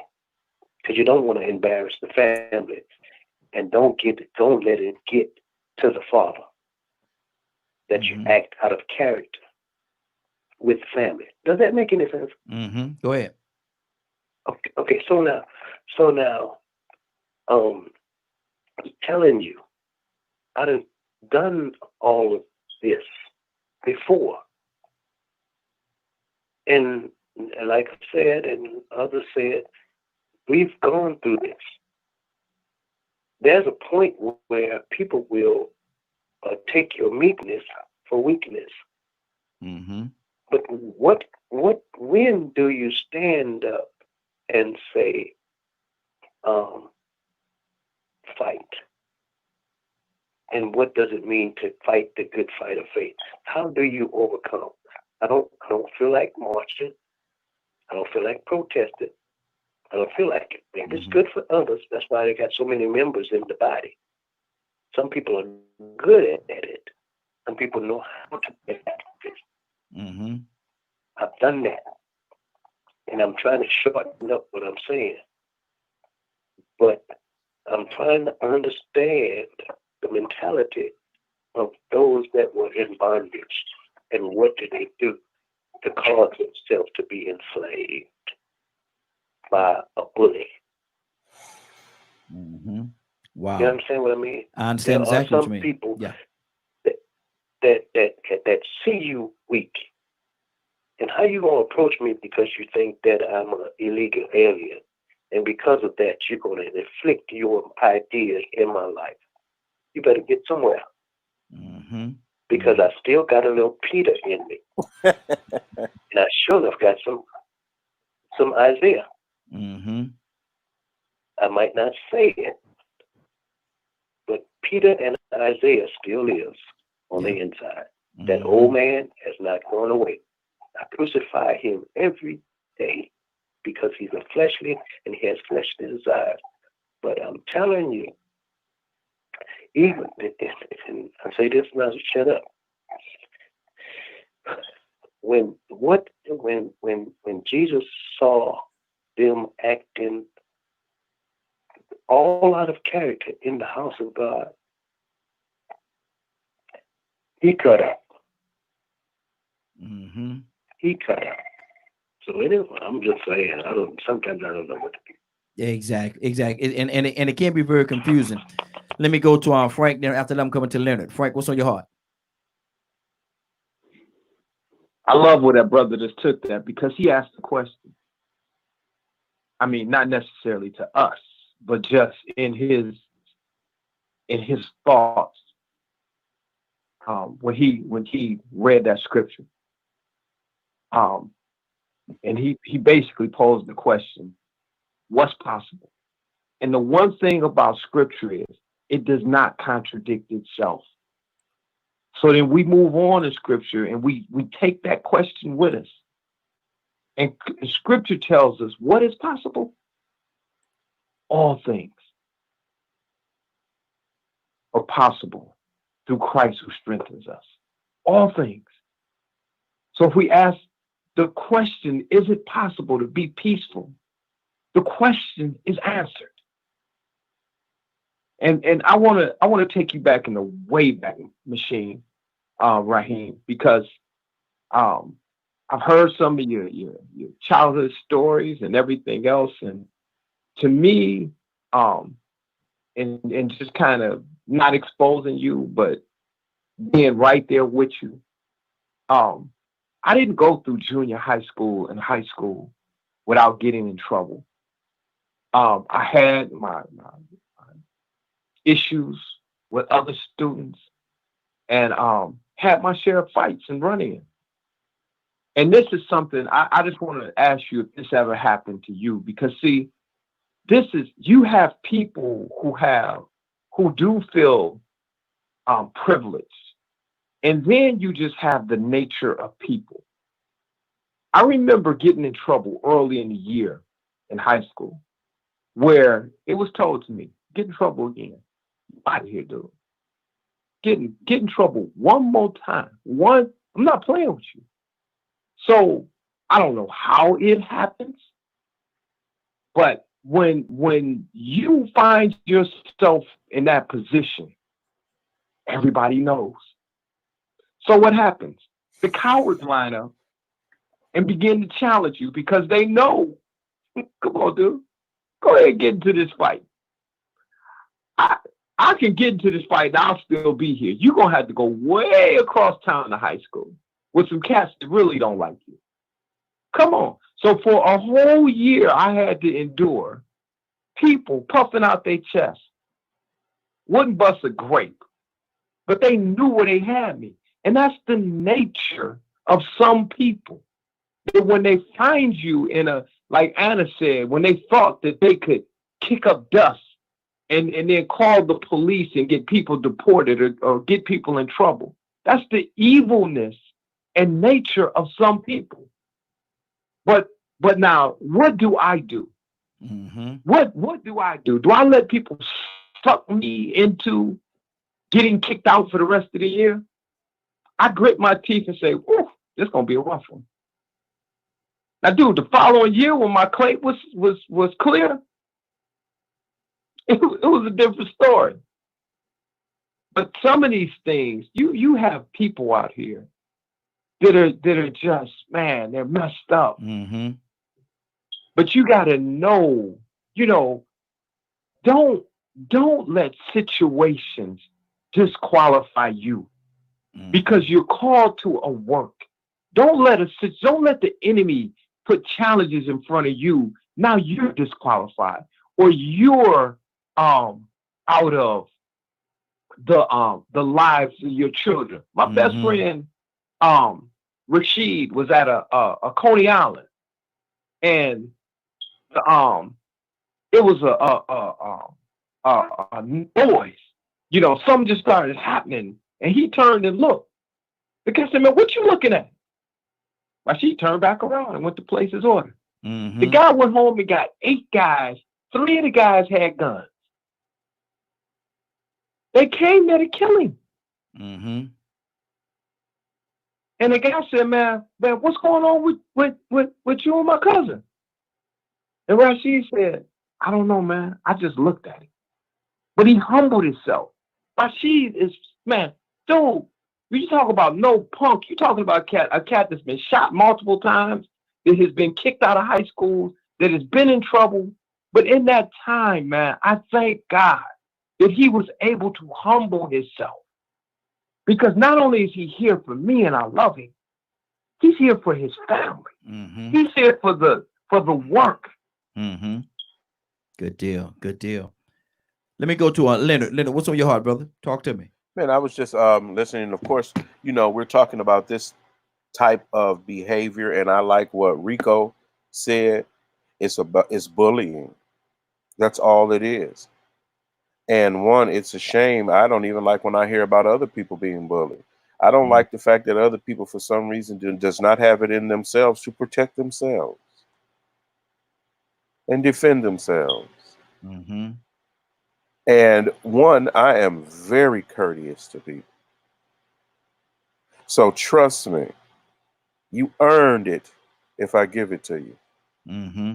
One thing I am completely arrogant about, I always want to be right. So I don't never attack innocent people. I don't never go after anyone or anything of that nature. Mm-hmm. But if you are my enemy, that is our relationship. Mm-hmm.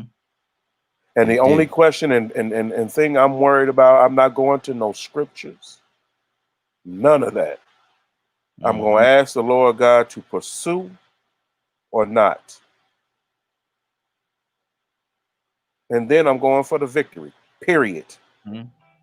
Nothing is going to make me lay down against this type of oppression. Mm-hmm. Nothing, because my ancestors were enslaved by it. And if I allow them to do that, that means I would very well soon find myself back in the same chain. Exactly. Exactly. I saw Rico while you was talking. He was smiling and nodding. Yeah. So Rico, what's on your heart? Man, Leonard get me every time, man. Hey, your dog lose, man. Every time he get me. I swear I was thinking that same thing, man.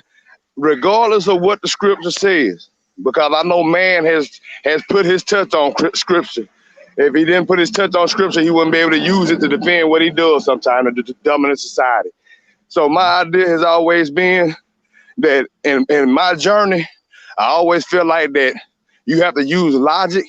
And when you're using logic, righteousness comes first. You don't have to do a whole lot of reading to understand righteousness comes first. And me, I've always been that person that stood up against bullies too and defended the vulnerable and the weak. Right. Because I cannot stand it. I can't stand it. I done seen a lot of years of people not doing nothing and getting bitten by dogs and hung and lynched and electrocuted for the wrong reasons. I can't do that.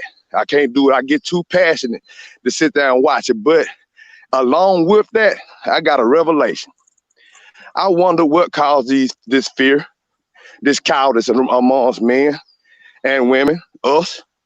Over time, what caused us to become oppressed by them? You know, where they had weapons of mass destruction a long time ago that they know they needed to defeat a superior man, a superior people. But I still wonder about the mentality. Why we have some people sell out? Why we have some of the roughest people? I've seen it too. I've seen some of the biggest bullies to our society get in front of them white people, man, and get out there in public or get on that job, man, and they gonna fire you. You better watch your mouth. They don't want to lose their money. So I start thinking, a lot of that cowardice comes from the key word blackball. The fear of being blackballed from the material and superficial resources that these people have made us value. Not only the resources, but the mentality to fit that individual rights. And so it sort of made me think of the Karen at the beach. She already had her mind made up. She walked out there with a tape measure. So she knew she was coming to start some mess. And she was going to use it under the guise that she had the right to be socially distanced from people that wasn't obeying her right to be socially distanced. Manipulating the law like they've always done. They've always manipulated the law. They manipulate the Bible. So somewhere, you know, even like me, we might not be all the way into scripture, but when we understand, I guess through our ancestors and elders to be taught to do what's right, to be righteous, then we will have more warriors, more soldiers, more defenders. Because we lacking that in a major way. And mainly because I said people don't want to lose the resources. They don't want to lose the job. They don't want to lose the income. They don't want to lose favor. You got some black people that just love being the only black person that this white person got as a friend. They don't want to lose that connection because they make them feel special to the dominant society. That's human nature. But we got to wake up from that. We got to wake up from that because what makes them dominant is nothing but pure deviance and immorality. We can't favor that, but that's what happens. You know, the things that we favor that they have to offer are the things that keeps us from standing up for our women and our children and sitting back watching it and talking about it and recording it. Mm-hmm. That's good. Kurt, what's on your heart, brother? Anna, coming to you next.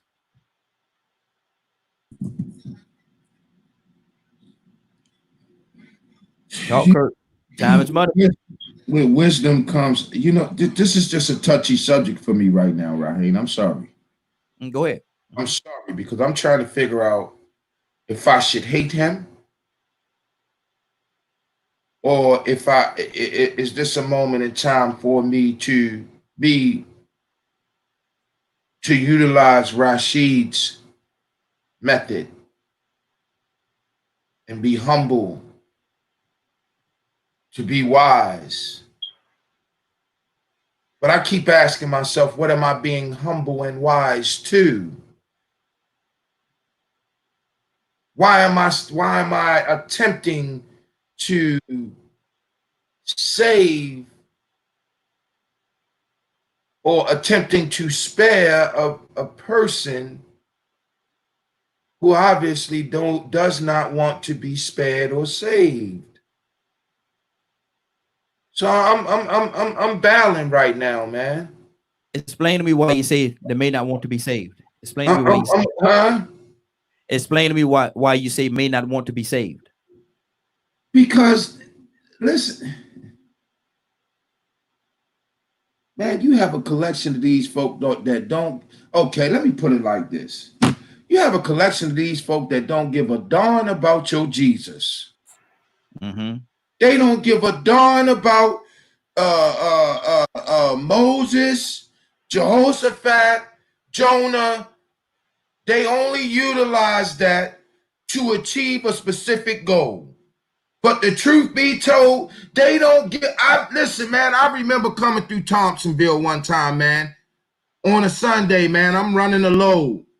And I hear a preacher tell his parishioners over the radio that Jesus believed in discrimination. And Yeah, he straight out of Matthew with it. Mm-hmm. He straight out of Matthew with it. These the same people that use Genesis 9 and 27 to justify slavery, man. Mm-hmm. And there's several other scriptures that I could run down to you to tell you. You know, we as black folk, we try not to be angry. We do, oh no, don't get mad and blah blah. Well, you know what? I'm starting to realize these young folk right. We should be angry right now. We got every right to be. Mm-hmm. That's why the other day. So what is it that their generation got that we missed? The truth. They got the unadulterated truth. They got the access to the unadulterated truth. Not only did they get the access to it, but they actually got the truth. And guess what? The crazy thing is, they didn't even know you was giving it to them. Mm-hmm. Didn't even know I was giving it to them. They didn't even know Rico was giving it to them. They didn't even know Leonard was giving it to them. They didn't know Anna was giving it to them. They didn't know Frank was giving it to them. But what has happened is the ignorance of those who perpetuate the lie has now come in full circle in the eyes of them. And they're like, oh, hold on. So that's what daddy was talking about. That's what mama was talking about. That's what grandmama was talking about. Oh, that's what our folk went through. Oh, we're not taking that. Mm-hmm. We already done seen how that ends. Oh, no. We're not taking that. We already know how that starts. So see, what you're doing right now is the stuff. Why do you think, Raheem, did you ever think about this, man? Even though I think it's a little deeper even than race. But why do you think the first place that they sent those so-called, they sent those mercenaries, because let's call a spade, y'all. We got mercenaries on the ground in our countries right now. We got mercenaries being paid for by the highest office in our land. Why do you think they sent them to Oregon and didn't send them to Chicago first? Why do you think they sent them to Oregon and didn't send them down to California first? Why do you think they sent them to Oregon and didn't send them out to Texas first? Why do you think they sent them to Oregon and didn't send them to Atlanta first? Why do you think they sent them to Oregon and didn't send them to Baltimore first? That is to whip their own people into shape, to fear their own people, the ones who understand the plight against black and brown America. So we got to send them out there first. Let them put some fear in the folk out there. And then once they put some fear in the folk out there call around the country and have all their people scared. So now they can, man, listen, they playing chess, black and brown. We starting to wake up and stop playing checkers, but I don't mean no harm. But now it's time to start wiping pieces off the board. Now it's time to start taking power pieces. The pawns have already been taken. Now it's time to start taking power pieces. I'm just saying, bro. I'm just saying. Anna, what's on your heart? Mm-hmm. Anna?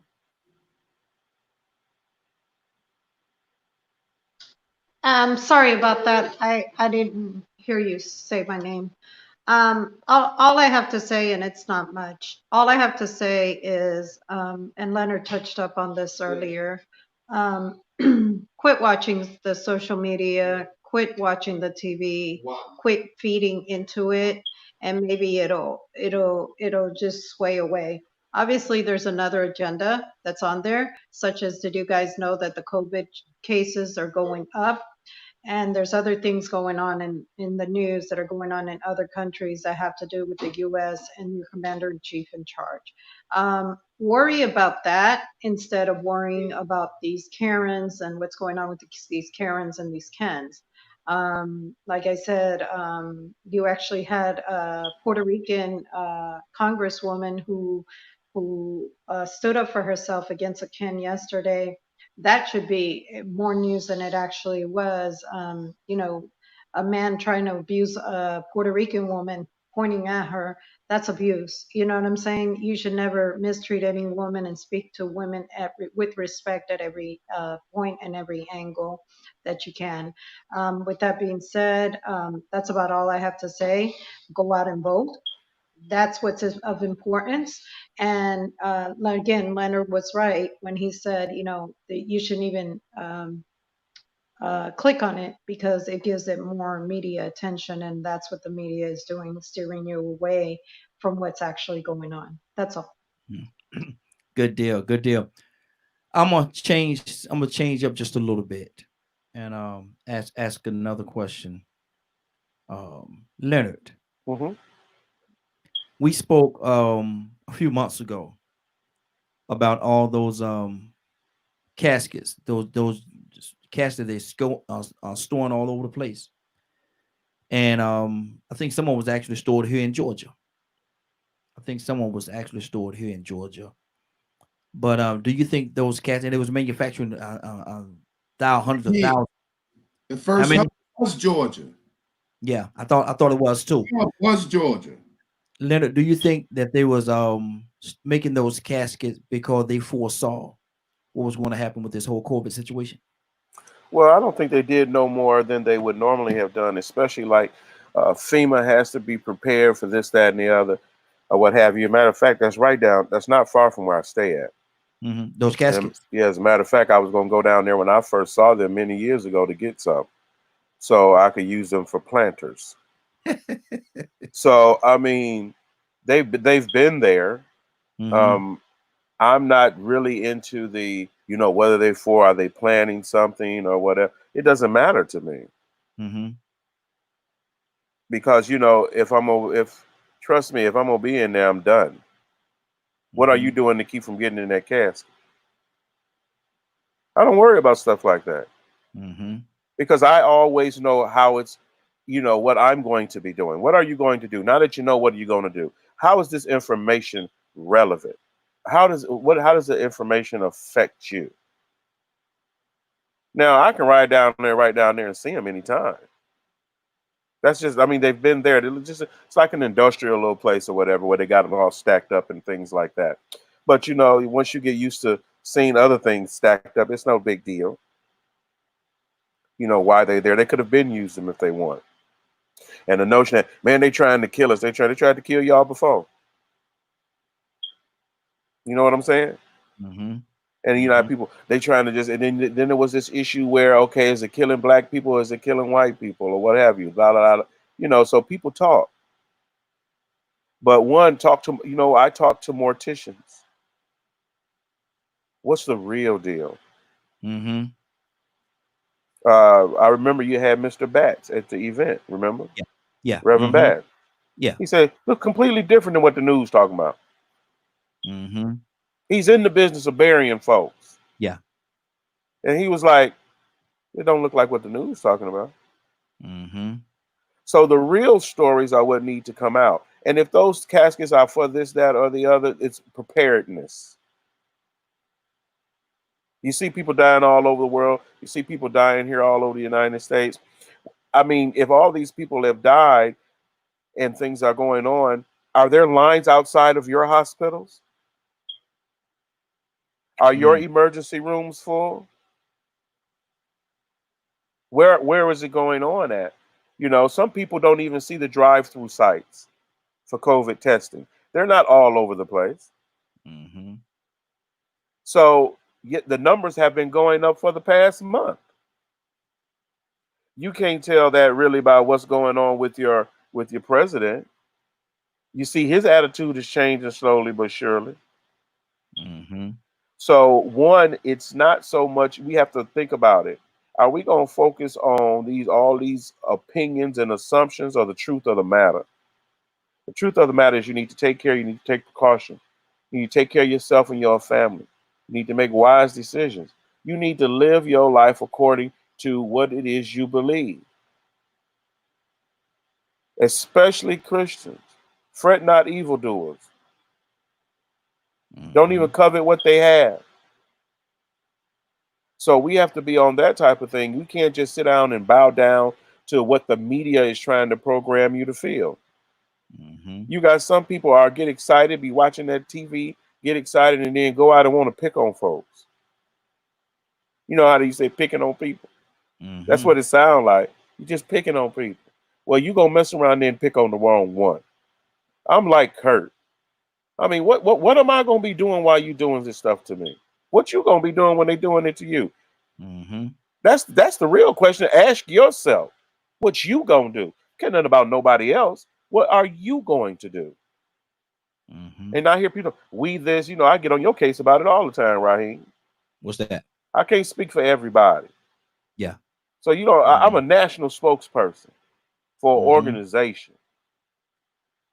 I have things that I go by. That's for that organization. But then I speak for myself. I can't speak for all black people. I don't know all black people.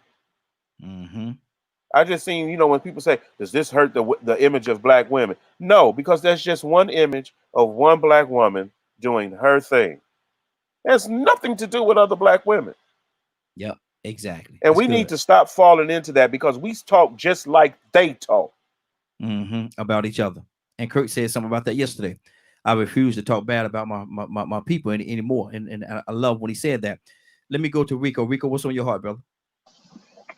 I'm just checking everybody out, man. I mean, I'm agreeing across the board. We have adapted a lot of their thought processes. Like I said earlier, yes, we adapted their resources. We adapted all the things that they favor, all the moral behaviors. I mean, we are a self-centered people now. We've come out of that group mentality and got into the me. I want to be great individual success type of people.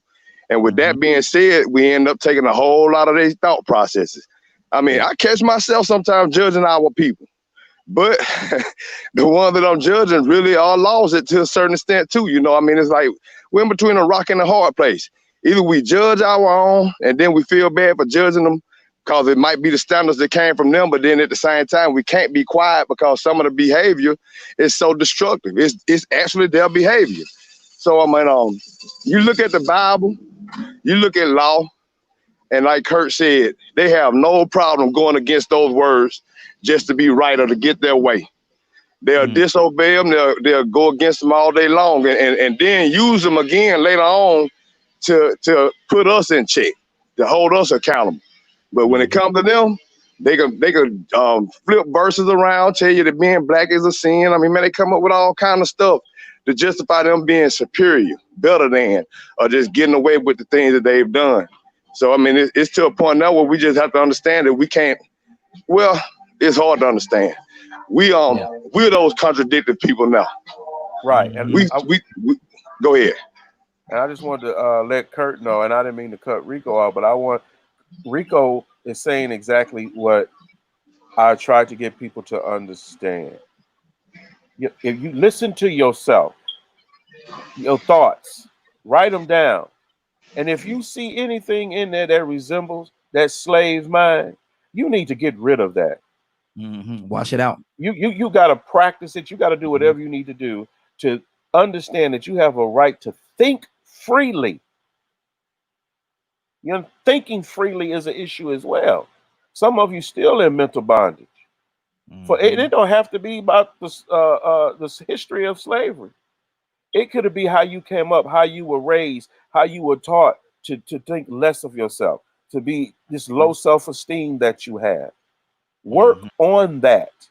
That's your life's work. To work on feeling better, to know that you have value. And Kurt, when we were talking about righteousness and justice, the judge that was supposed to sit on the case with Brian Kemp is suing the mayor of Atlanta? Oh, she recused herself. Two of them did. Exactly, because you know what? It's foolishness. Mm-hmm. And they refuse to attack this female in power because of this idiot white racist white governor. Mm-hmm. You know what's That's shameful? the type of change that has to happen. You know what's shameful? I'm glad the brother just said that. Because I'm just going to show you and lay it out there exactly what kind of country we in. They ain't had no problem killing that Latino judge's son. No problem. They ain't had no problem shooting up that Latino judge's husband. And the son died because they literally, realistically, they shot the husband first. Hey, Kurt, just think about it. They ain't have no trouble going up in the church in front of God, praying with people and shooting them, and then taking the dude that did it to Burger King. Taking them to Burger King. Like, listen, my brothers, my sisters, both black, white, and candy striped. If you understand this plight and this ploy, I welcome you. I welcome you. But if you acting like that you don't understand this plight and this ploy and that you can't see this kind of racism going on and this kind of classism going on and this kind of you ignorant folk is supporting a man that told you. I don't know if you seen my Facebook post, but this man stood on national TV and told the American people and the Europeans, told our allies on national TV that if you poor, there's no way in the world you could ever be a Treasury Secretary. If you don't have money, you're not good enough to hold a position in his cabinet. That's what he told you. But these ignorant folk is out here running behind him and voting for him and supporting him.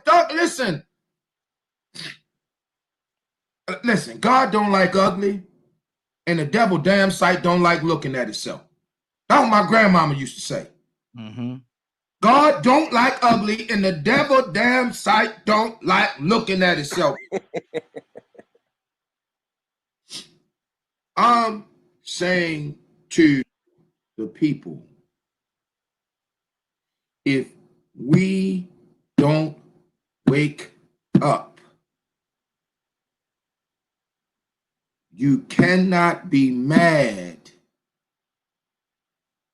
when the devil punches you in your mouth. Good deal. Good deal. Let me go to my phone line. Hold on. Let me go to my phone line. We got another caller. Caller, what's your name? Where you calling from? Good morning. This is Bishop. Bishop, good morning, sir. How you doing this morning? Man, I am blessed, bro. I am blessed. Now you've been listening for a minute, brother. What's on your heart?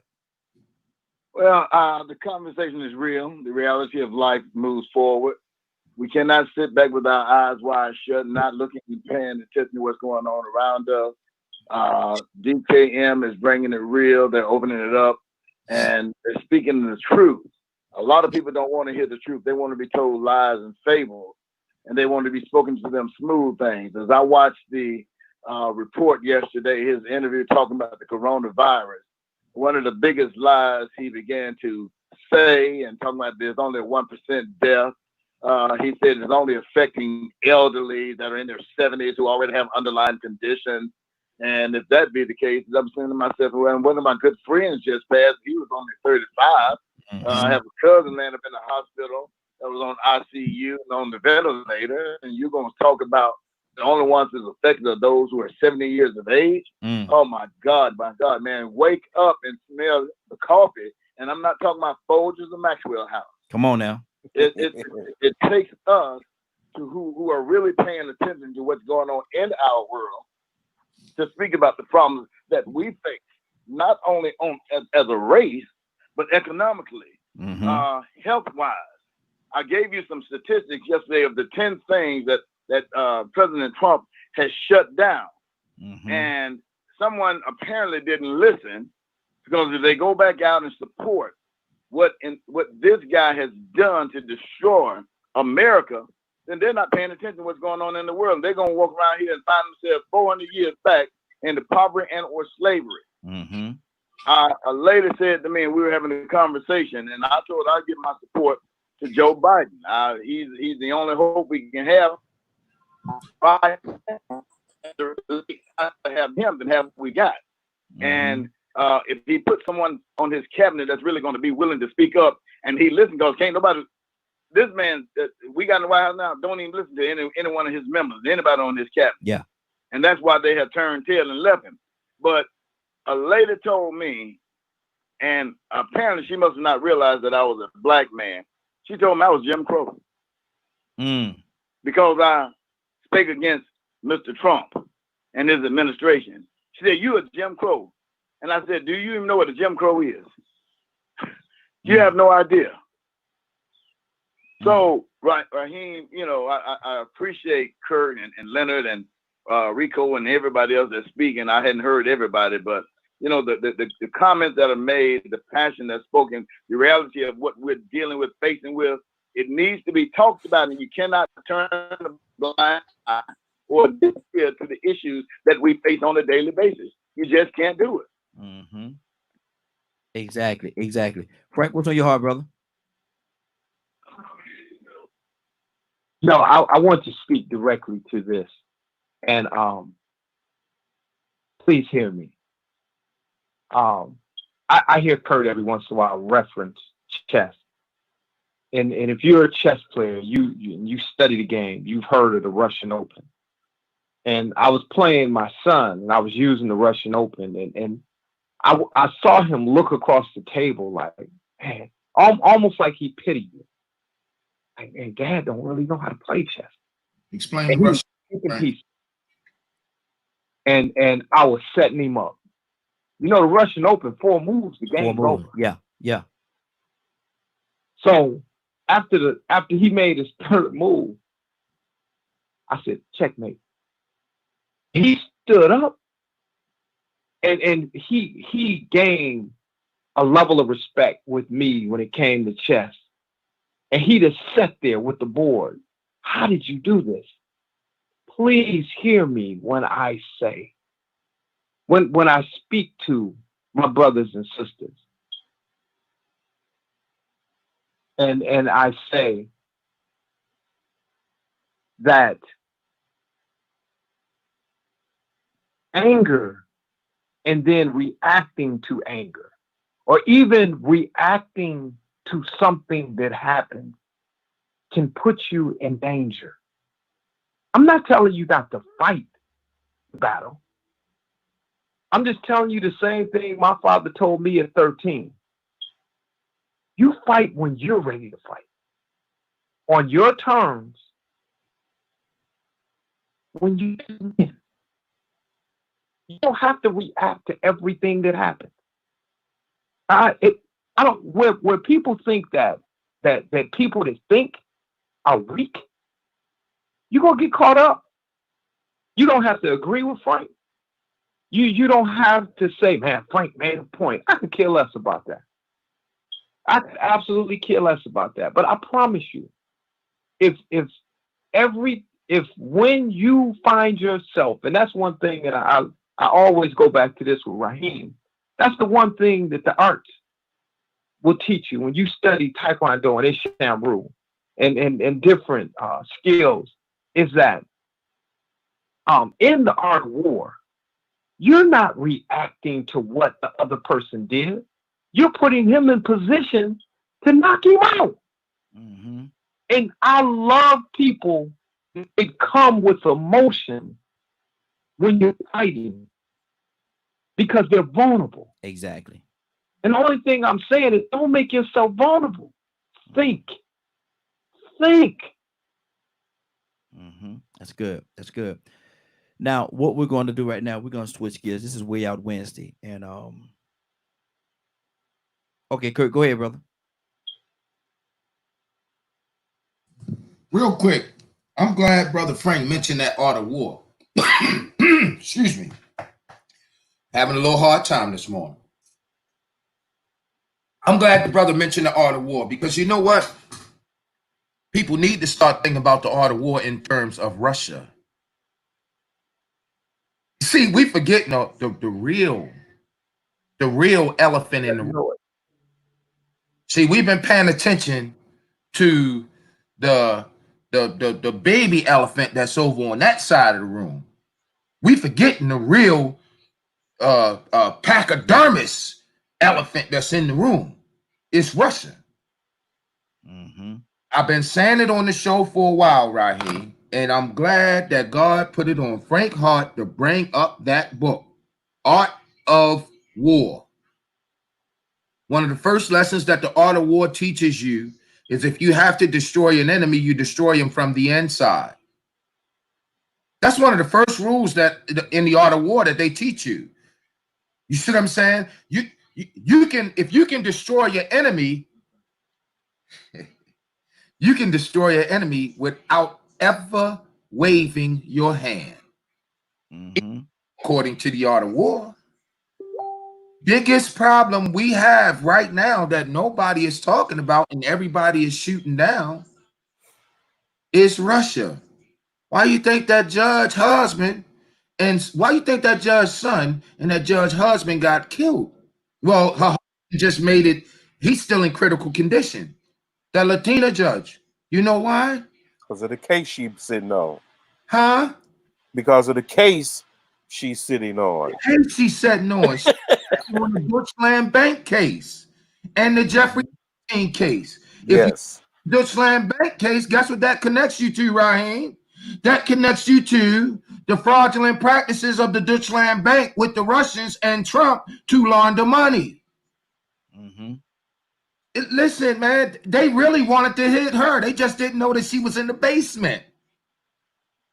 You know you got some kind of power, Raheem, when you can show up to people's house with a FedEx truck in a FedEx uniform and murder somebody and then pull off it. I'm just saying, bro. I'm just saying. Mm-hmm. Frank said art of war, Raheem. I'm gonna keep it real. When he said art of war, he automatically made me think about the fact that, oh, by the way, guess what? 13,000 people from Homeland Security is going home today and will not be paid. He just made me think about the fact, I done said this to everybody on here, specifically to you when we done had offline conversations. Raheem, can you tell me why that all of our major infrastructures of government don't have actual directors sitting in the positions, confirmed directors? Most of those people are nothing but acting directors. Can you tell me why that is? Because I know from just a basic common rule that guess what? An acting director cannot really, realistically, he can't sign off on nothing. Mm-hmm. He can't go into a skiff or a stiff or whatever they call it. I can't remember what they call it, Leonard. But he does not have any power. As long as there's an acting director, the president has all the power. You understand what I'm saying? Because an acting director is not confirmed by the Congress. He is not confirmed. Yeah, exactly. Any minute. You see what I'm saying? So, we ain't got that many months before Putin decided to ask for the codes. That's all I'm gonna say, brother. It ain't that many months before Putin decided to ask for them codes. We're about to change. We're about to lighten it up a little bit. We got 40 minutes. It's 9:20, so I'm gonna change up the subject a little bit, and I think it's gonna lighten it up, lighten the tone just a tad bit. And Rico, I'm gonna come to you first, Rico, with this. I'll mute your line there, Rico. Go ahead. We as men sometimes think that we have the right to go out there and conquer the female. Go out there and try to get as many as we can and go out there and do the thing, even if we're in a relationship or not. We have a tendency to think that we can go out there and you know, it becomes almost like a game for us. Mm-hmm. When we go out there and we do these things. That's what boys do. Now, men have gone to a point where hopefully they don't take the same activity. Men. And we cheat. do the things that we know we shouldn't be doing against our significant other. But why does her cheating hurt a man so much? The ego. It's the ego. And oh man, that's a good question right there. Cause I ain't gonna even lie, I asked that question myself many times before. And even though I still I couldn't come up with the answer, I hold a woman to a higher standard. And that's just being a chauvinist. That's just something in my human nature that just, so I guess because I'm a man, speaking from a man point of view. And but if we go out there and we do all those things, we try to get as many as we can and try to lay down with as many as we can, and we do that against her, and it's okay. So why is it when she go out there and she feed us something, why can't we digest what we're feeding? Well, like I said, that's almost like I'm gonna say we've adapted another people's culture again, to where we feel like we can be privileged to do certain things and other people can't, and we don't really look at everything in the gist of every human being equal. But first off, in those days when I did that, I still knew I was wrong. So it gets to a point where you still, if you got some righteousness in you or you got a conscience, somewhere you say to yourself, man, you know what? I'm tired of getting notches on my belt just because society tells me I need to prove I'm a man. You know what I'm saying? Because it really won't prove that you're a man. Now, the last 15, 20 years, you got so many men on the DL come out, they just go to show you that people will do anything for an image and hide their true emotions. So, it just get down to a point where you say, well, okay, am I going to do what's right or wrong? And if you look at it on an equality basis, sometimes you might have a woman that'll come to you and open your eyes and tell you, look, you can't call me all kind of loose women and all these derogatory names because I'm doing what you're doing. That's a double standard. But I do sort of believe that that behavior can be much more of a health consequence to a female to carry herself like that. Not saying that a man can be healthy, because I believe a man doing it too much might cause prostate problems from your muscle reacting too much. But I do believe that health-wise, that's it might be a bigger issue with women to carry themselves like that. Okay, Donald, what do you say to that, Donald? Why does when she cheat hurt a man so much? Okay, I don't think we like Rico just said, holding them to a higher standard for some reason or another. That's just I feel that way too, because you don't expect that out of Eve to get the first bite of the apple. I'm gonna just throw that out there like that. But that's what she does. Anyway, if you ask any man in a circle, he's the greatest lover of all. He got it going on. I'm just saying. Yeah, come on. If you would be on, if any man in any circle, he would say he got the goods. You just put it out there and let that go. But and so if the woman flipped the script on him, his feeling hurt because he's the greatest lover. And don't let her flip the script with him, on him, with another female, then he really tore up. His heart, his feeling is hurting. Right. Because now the player has been played with a toy. Donald, must you be so graphic, brother? Must you be so graphic? Let me go to Bishop. Bishop, what do you say to that? Why does her cheating hurt a man so much? Bishop, you there? Yes, I'm here. What was that question? Why does her cheating so much? Why does her cheating so much hurt the man? Oh man, because the men put the women on the pedestal.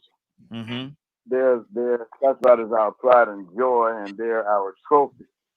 And when they sit on that mantle, or we hold them in high regard, this is a great achievement for me to be able to get this woman. And I done fought hard to get her, and now somebody says it's come along, or she just so easily let someone else handle her.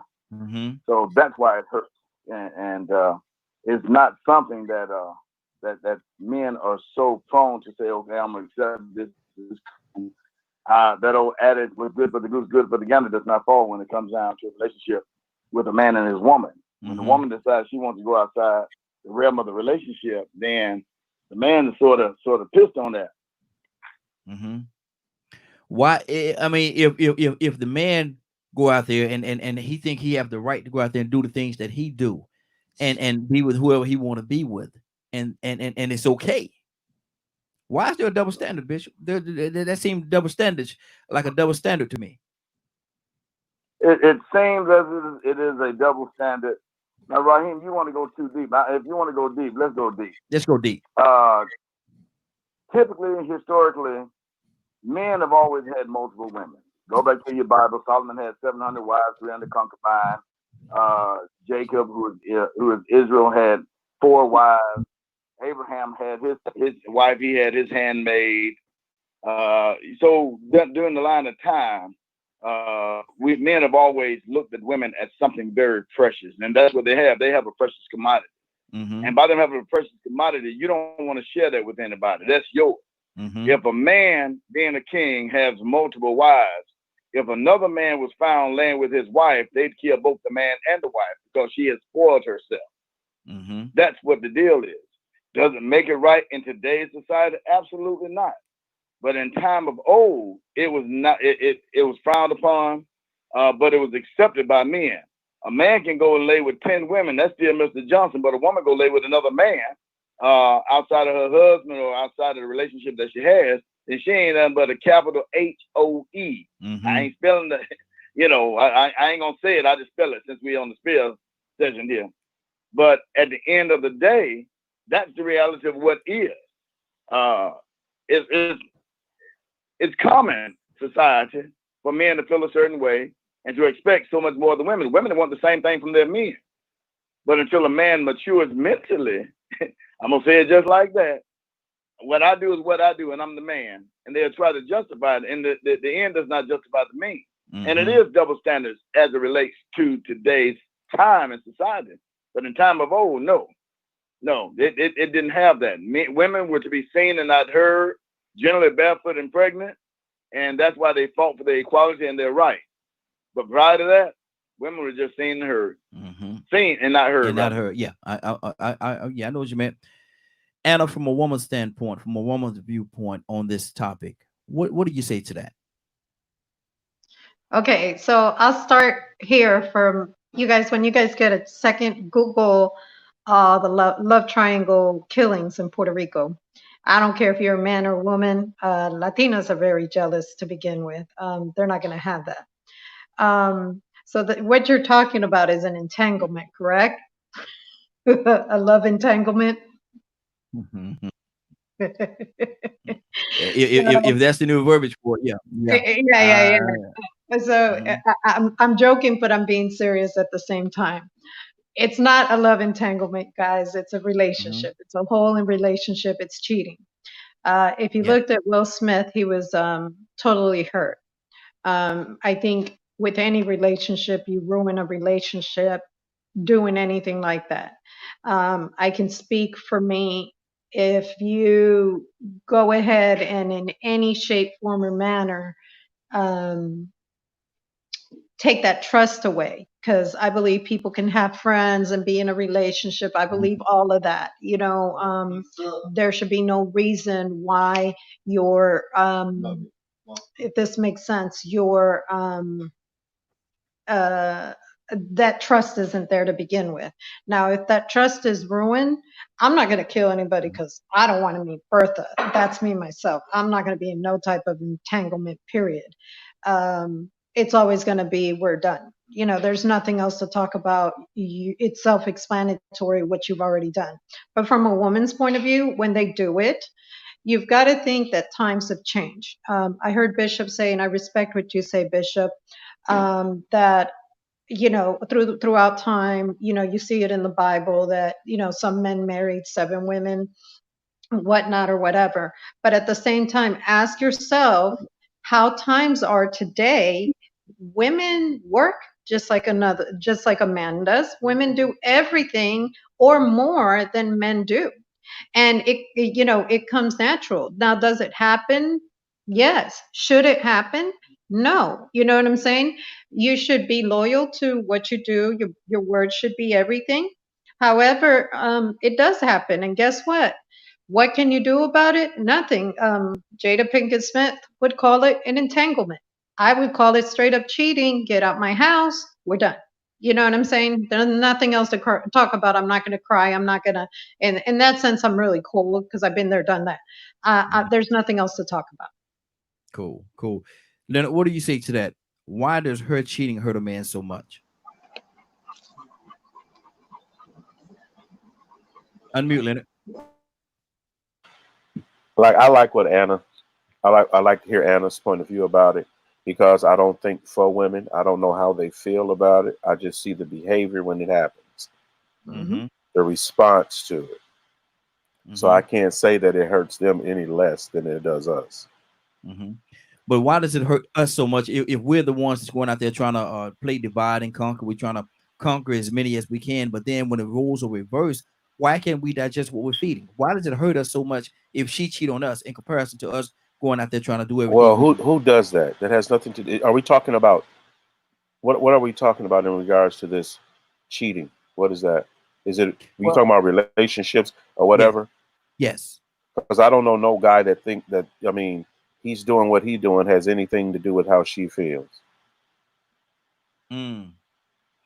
See that I don't know if I agree with that, Leonard, because my thing is, and like Bishop, I mean, if somebody in there that got all these women, please call in.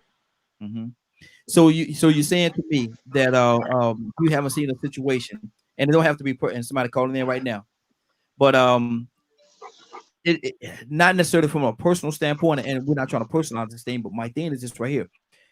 Are you telling me that you have not seen men that go out there and try to divide and try to get as many women as they can, try to lay down with as many women as they can? You haven't seen that element. Yeah, but I mean, I don't see what I don't have an issue with that. And again, I say we're not personalizing. We're talking as a whole. We're not personalizing. We're not saying why do Leonard do that? Why do Leonard feel this way? No, I don't care why anybody else does it. Okay. Well, my thing is, my thing is this right here, and it's almost you don't want to answer this question, which is fine. Move on to somebody else. Ask me a question. That's what I just did. Well, I must have missed it. Okay, let me ask you the question again. Why does her cheating hurt him so much? I don't know. Who is he? Then I move on. Kurt, what do you say to that? Well, I see where L Dog is going. Because, okay, this is for all the ladies. At the end of the day, I am finna be married. Say it again. Yeah, I am finna be married. Yes. All right. So I'm just gonna go ahead and lay it out there. Men don't play no game that a woman can't figure out, because a woman is an analytical creature. I'm not going to. I don't think the figuring out is the issue here. I'm saying my question is, y'all switching and changing. Let's deal with the question itself. Why does her cheating hurt him so much? Because if he's going out there doing all the things that he want to do, he's going out there sleeping with everybody. Why when she do it? Why does it hurt a man so much? We're not talking about the other stuff. Let's deal with that. So you want to just deal with why does it hurt men so much? Yes. Why does when she cheat, why does it hurt a man so much? When he find out his woman cheated. I get what your question is, Raheem, but you cannot answer your question one prong. Because by answering your question one prong, then it makes it seem, or it makes a statement that it hurts men more to find out than it does women. No, and that has nothing to do with my question. We didn't say it hurt her more, hurt him more. I say, why does it hurt him so much? Why does the man? And I've seen men that when a woman cheat on them, it's like they lost their whole world. I've seen men where it don't bother them at all. It don't bother them at all. Okay. And then they shouldn't be together. Go ahead. I get exactly what you're saying. Mhm. And I'm not saying that you're wrong in your question or you wrong in your summation. I'm saying that, you know what? That is a question that we can't honestly answer. It's a question that I can't honestly answer without putting a dagger in my men, and I'm not going to do that, brother. Can I? Let me ask you the question, and you don't have to answer it if you don't want to. You could use it as a rhetorical question. But have you, Kurt, ever been cheated on? Listen, man, I've been beyond cheated on, man. Okay, we got a lot of background noise on somebody's line. Everybody mute your lines who don't have the background noise. I want to hear what's being said right now. Go ahead, Kurt. I've been beyond cheated on. My daddy taught me a long time ago, hey, the best cheaters in the world is women. My daddy told me, he said, look, boy, he said, let me tell you something. This is how he broke it down. He said, listen, Ben Kenobi, everybody that's listening, that's my nickname. That's my daddy's name. You ever want me to respond to you immediately, call me Ben Kenobi. He said, look here, Ben Kenobi, let me explain something to you. He said, cheat for a year and a woman will find out within 3 seconds. He said, a woman could cheat for 30 years and a man will never know. He said, you better understand something.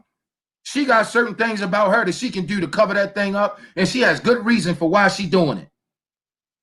At the end of the day, man, when you ask the question, I get where you're trying to go, but I'm a man's kind of man. I'm not going to admit that my hurt is any greater than her hurt. In all reality, both people hurts are the same, Raheem. They're not different. Both hurts are the same. That again, I understand what you're saying, and now I could turn around and say you're right in what you're saying, but that's not my question though. I'm not asking who hurts more. I'm saying why does it hurt? Because when he finds out, it does something. It and like I think it was Rico said, it messes. No, it might have been Donald. It messes with his ego, messes with his pride because he feels as though he's the best, he's the number one, he's the top. But when she go out there and dispel that myth, it does something to him. Well, maybe, maybe. Right. Hey, Raheem. Yeah, go ahead, Rico. That's Frank. Hey, I'm gonna be honest with you, man. Rico, go ahead. Now come back to Frank. Go ahead, Rico. Okay. I'm thinking, really and truly, that behavior comes from human nature of testosterone and masculinity. When you see a masculine person in pain, they react different than a woman that's feminine. You think about the violence or the rage. Like I said, with testosterone, we all know what comes with testosterone. So when they react to being deceived, it comes off a lot harsh, more harsh than a woman, because a woman is already perceived as something that's feminine, submissive, sweet, kind. So when she cries and she's in pain, eyes with her. But we're used to women being in a vulnerable, protected, sort of confident position where men are always strong. We are supposed to be strong and tough, and we ain't supposed to be number one, we too cool to get cheated on. Number one, and then number two, most of the time, if we dedicate ourselves to a woman, we love that woman like our mama. And we don't want to even share our mama with our siblings sometimes. So imagine the woman you love just as much as you love your mama cheating on you. And not only imagining that she could just do it out of physical need, but she may have actually had a bond with this person, told him she loved him, said it was the best ever, and plotting to leave you.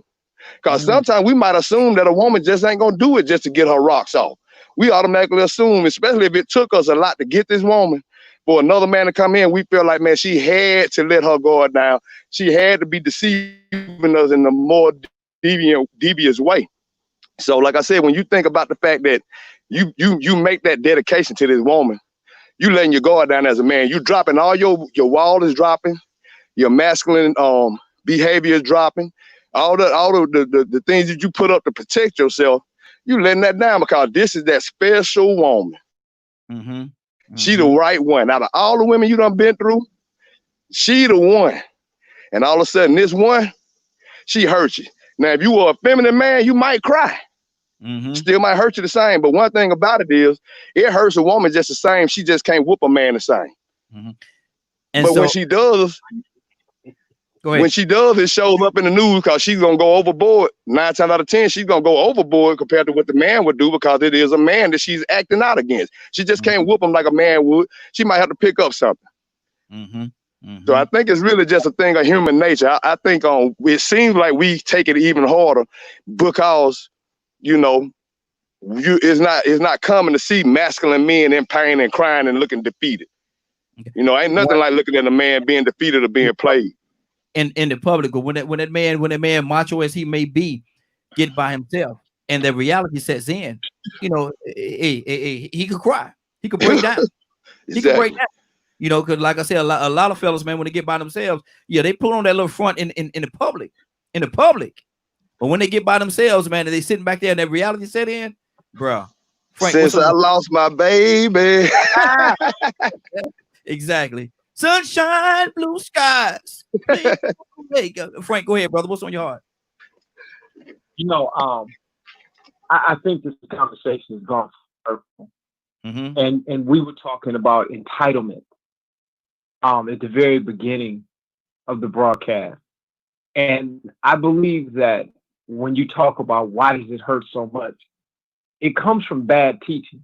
You know, that's one of the things that that we suffered with in the early 70s, especially with a lot of the shows coming out and things that our uncles and you know, the men that we looked up to, our role models, was teaching us. The foolishness that was on the street. And you a man, you're gonna have more than one woman. And that entitlement was teaching me, and this is what we do. That really, depending on when you grew up, they defined you as a man if you went out and did these things. And then when you find out that, okay, well, I'm just doing what I'm supposed to do. She's supposed to be at home when I get home, ready for me when I get ready. And then you find out she's with some other cat. It's confusing. It don't make sense to you. Wait a minute, I was doing what men do. Why are you doing it? Well, you were deceived. And one of the most and it's so amazing. It's probably because I'm an older cat.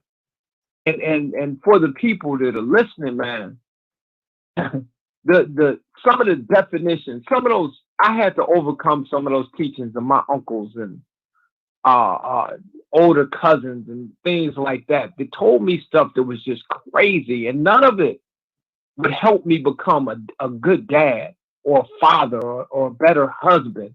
It was all lies and foolishness. But we still have some of those things. If we think men don't cry, dude, you just ain't been hurt. You ain't nothing ever hit you, you know, because you know, you being tough or macho has nothing to do with you being overwhelmed with emotion that will bring you to tears. You know, so all of that is false. But I want to say to everybody, man, we just had an incident here in Detroit. And I don't know if you guys saw it, but I had a brother that was selling drugs on the corner. Him and one of his partners. Police roll up to arrest his partner.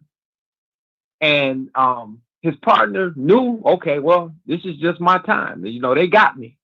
I'm out here selling drugs. I got drugs all in my pocket and in my hand. He put his hands up, went to his knee. While the police were arresting him, they weren't messing with nobody else.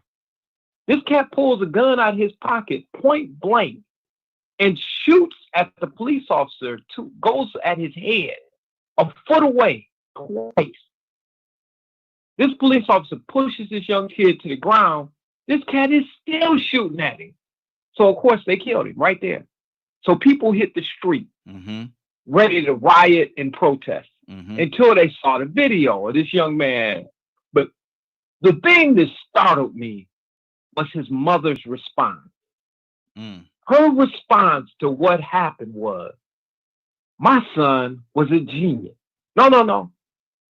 My son was a drug dealer. Look at the video. And then the next thing she said was, my son was a warrior. And see, it's those lies that we continue to spew to people that we have influence over.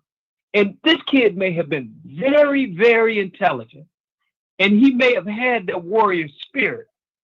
But in the moment, he was lost, and I blame a lot of that on his mom. We got to tell these kids the truth. And why I'm saying that is, that's why it hurts a lot of men so much, Raheem, because they grow up with that definition that is incorrect. That men do. That's not a man. Good deal. Good deal. Let's go to Donald. Donald, what do you say to that, man? Why does her cheating hurt a man so much? I'll keep my answer. I reserve the right to keep my answer. But you know, I think I can agree with Kirk. We taught, you know, just like any one of us that have grown up earlier. You were a champion if you had a couple of girlfriends. But what would they call the daughter? She's I can't say it. You understand what I mean? If a girl would have several boyfriends, you know, she's a such and such. I can't say it. You know what we would call her. Yeah. You know what we would call her. A garden tool. But he would just be a player. Player from the Himalaya. Boy, you got it going on. You my dude. Champion. You the champ. You the champ. It's just the mentality of the society that we live in. You know, we brag on how smart Solomon was, but he had too many women. I mean, you know that. How you want three? I think one or the other is 300 wives and 700 concubines, and I don't know. But how you gonna deal with all the women? 700 wives. He's a hero. Thank you, appreciate it. Yeah. 700 is a lot. 650. I can't deal with 5. I can't deal with 2. Exactly. You got trouble. Abraham found that out because, you know, his wife gave him a woman and he had problems. But see, the thing about it. Same woman. Go ahead. No, same woman she gave him. She told him, you better put her and get her out of here. And see, and that's the thing I'm talking about right there. See, a lot of times, and people do different things to mask the way they feel and to try to hide or conceal or don't want other people to know where they are in certain situations. And it's a very good defense mechanism. It's very good, but at the same time, is it realistic? Men, I'm speaking for me. We do hurt. Are we gonna let the world know that we're hurting? Nah, we're gonna put on that front because we macho. We got that thing about ourselves.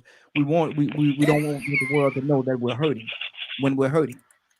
But the reality of the situation is, men do hurt. Men hurt just like y'all hurt.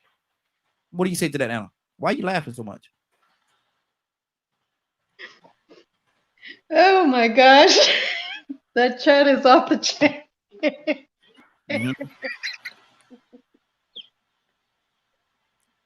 Oh my gosh. Hold on. Go ahead, Kurt. What's on your heart, brother? Hold on. What do you mean? What's on my heart, man? I was just explaining that men hurt as much as women hurt. A lot of times we don't want to show it, or we don't want to reveal that we do hurt. But the reality of the situation, we do hurt. We got the same feelings and emotions that they have. Are we gonna show it? A lot of times, no. But we do hurt. Absolutely. I love that friend you got there, Rico. You know, Raheem, given the temperature Like in today's world, you got to check the temperature for real, because the rules that apply to us, it don't apply to this to this new age, man. I'm just saying, should apply, and they'll help sustain life, but they don't apply, bro. They really don't apply. Here's your claim. Huh? What you say? No, go ahead, Kurt. Yeah, the rules, they really realistically do not apply anymore. The old school rules do not apply anymore. There's been a shift in the stability and just the comings and goings of relationships. You know, in today's world, you know, a lot of our folk ain't they not looking forward to that. Good. Oh Lord, Lord. That's not what they looking forward to. They're not looking forward to. Oh Lord, thank you. You have my prayers and making my sister. Bishop. She don't call her. What in the world, Bishop, doing over there? Go ahead. That's what he doing, right? He listening. He listening. Bishop over there taking notes. Because when Bishop talking to somebody in the background, bro. That's E.F. Hutton right there. Once Bishop start talking, everybody gonna listen. But Bishop gonna make sure that he got everybody lined up so that he know what I'm saying. I'm gonna break this thing down for y'all. So, I mean, we older folk, we more mature folk and older folk. We have to understand that the paradigm for which the relationship is based has now shifted. So these younger folks are not looking for what it is we was looking for. They just not. And I'm not even going to say that they wrong for not looking for what we was looking for. Because when you realistically think about it, when I deal with clients, I very seldomly deal with a client on a mental health aspect nowadays that has some form of sexual relationship and or relationship with a guy. Most of the clients I deal with nowadays are I think they call them non-binary. So that's a whole nother paradigm. That's a whole nother situation. Crazy. Yeah, it's no longer my feelings hurt because this guy did this or this guy did that. No, right. That's not the paradigm we exist in anymore. Now it's nothing for you to have to deal with somebody whose feelings is severely hurt, and it's because, for example, it's because they were in a relation. A female was in a relationship with another female in which they had a three-way. They had a threesome, a menage a trois, and their significant other decided to gain more feelings for the other female than they did for them. There's a different paradigm now. Now, if you want to talk about the men, you know, this is no. I'm not trying to out the women, or I'm not trying to speak against the women, even though I know most women are gonna take what I'm saying as, oh, I'm being chauvinistic. But at the end of the day, guess what? A woman can raise a good human being. She can't raise a man. When a woman raises a man, what happens is a woman can raise a good human being. She cannot raise a man. When she used the bathroom, she sat down. What if that human being happened to be a man? She can raise a human being, a good human being. If you go back throughout that man's life, it might not have been in the house, but somewhere in his travel or somewhere in his movements, there was at least one man that was an upstanding man that actually taught him the things that mama couldn't teach him, even though mama might not even have known. That man might have been the local corner street thug that was like, no, shorty, I don't want you to go down the wrong path. You got a good mama. So we ain't gonna disrespect your mama. No, shorty. No, you don't need to hold these packs. You need to take that book bag and go to school. Shorty, what you doing out here, man? No, go get your education. That education is what's gonna get you out this hood. You wanna wind up like me? So I'm giving you a little bit of my experience. You know, my man's took 74 years for me. You know what he said when he took him? He said, yo, if you come back to the hood on that, I got you and you ain't gonna like it. So, you know what I mean? Like there was times that, yeah, I grew up in a house where there was a father and a mother, a father and a mama, but there was times where my father was an absentee landlord. But there was dudes in my hood that knew like, hey, that's a little Kurt, man. Like, no, shorty don't belong out here. Shorty, you need to keep going to school. Shorty, I don't care if you fail twice, 3 times. You keep going. There were certain things about the street. There's certain things about the street and about the street life and about maneuvering in the street life when you're trying to get out that the woman can teach you the strategy, but you got to learn the movements from a man. That's just what it is. At the end of the day, that's not the I can understand and agree with that. Rico, what's on your heart? I'm interested, Rico. I agree with Kurt wholeheartedly on that. I mean, you know, without the proper supervision or guidance in the household for a young man, a woman can only do so much. But I'm gonna be honest with you. I've seen some single women raise some upstanding men, though. I ain't gonna even lie, man. I've seen some women put their foot down and raise some men better than a lot of men could raise. So I don't know. I mean, I guess it's just really a factor of how lucky a person is of who they're born to.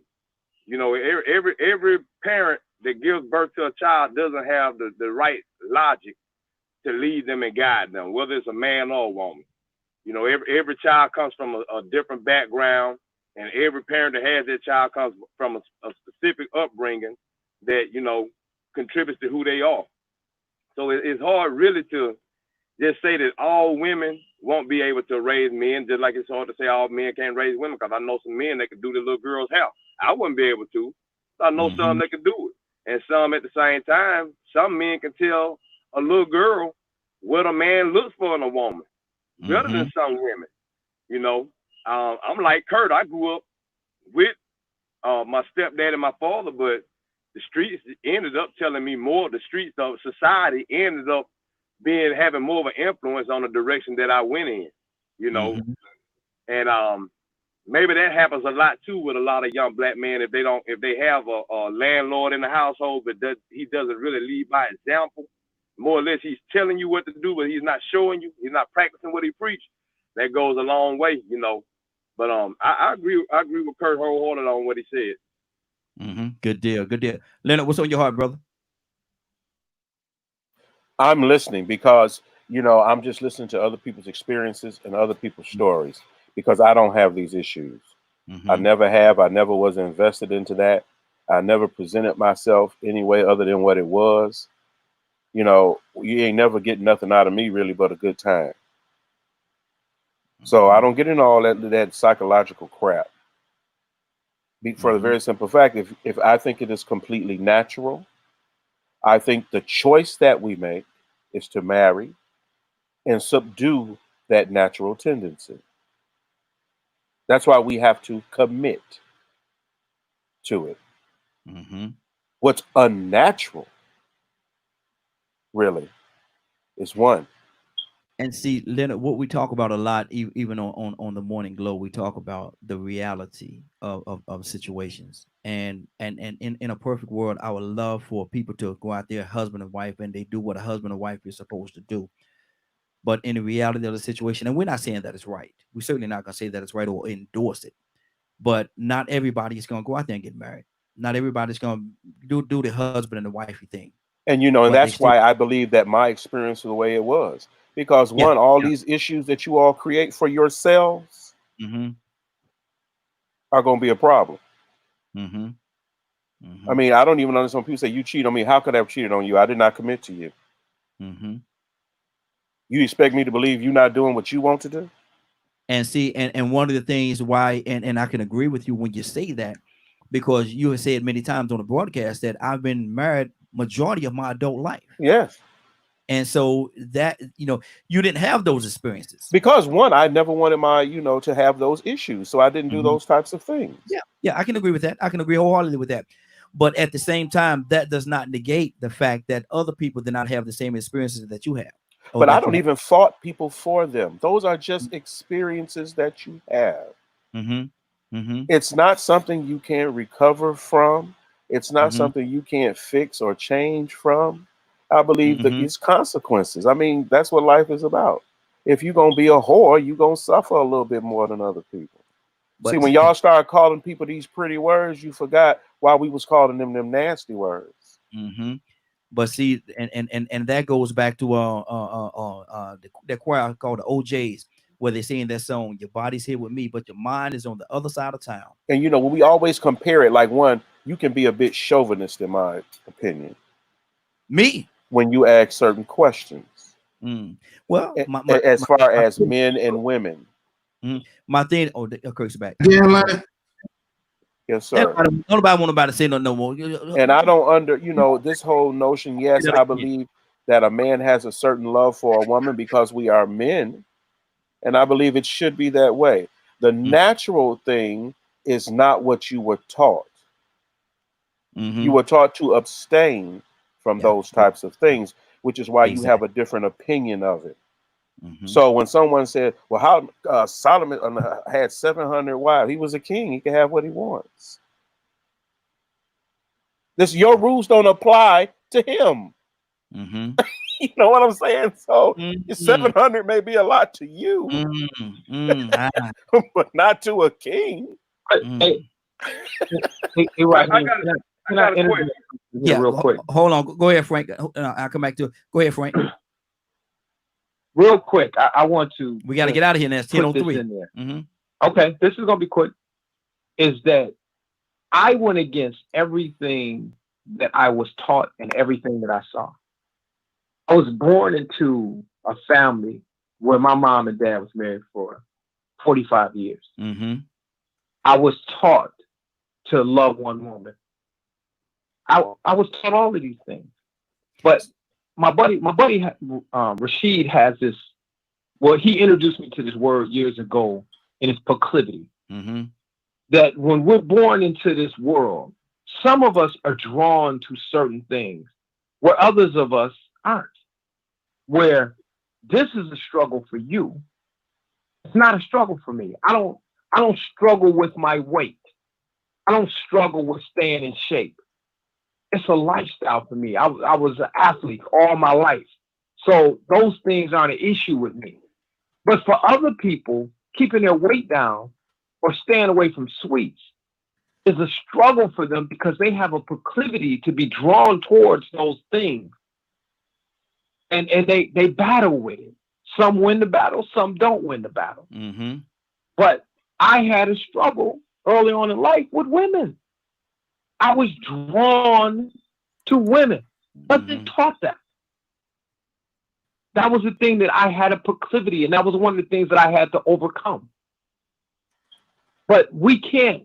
We have to understand, first of all, none of us are perfect. We all have something, whether we want to admit it or not. We're all drawn towards something that battles us. Some of us is rage and anger, it's controlling our tempers. Others of us is women. Some of us is drugs. Some of us is alcohol. We all have something. But whatever that proclivity is, whatever that thing is that you're drawn to, that's your battle that you have to fight.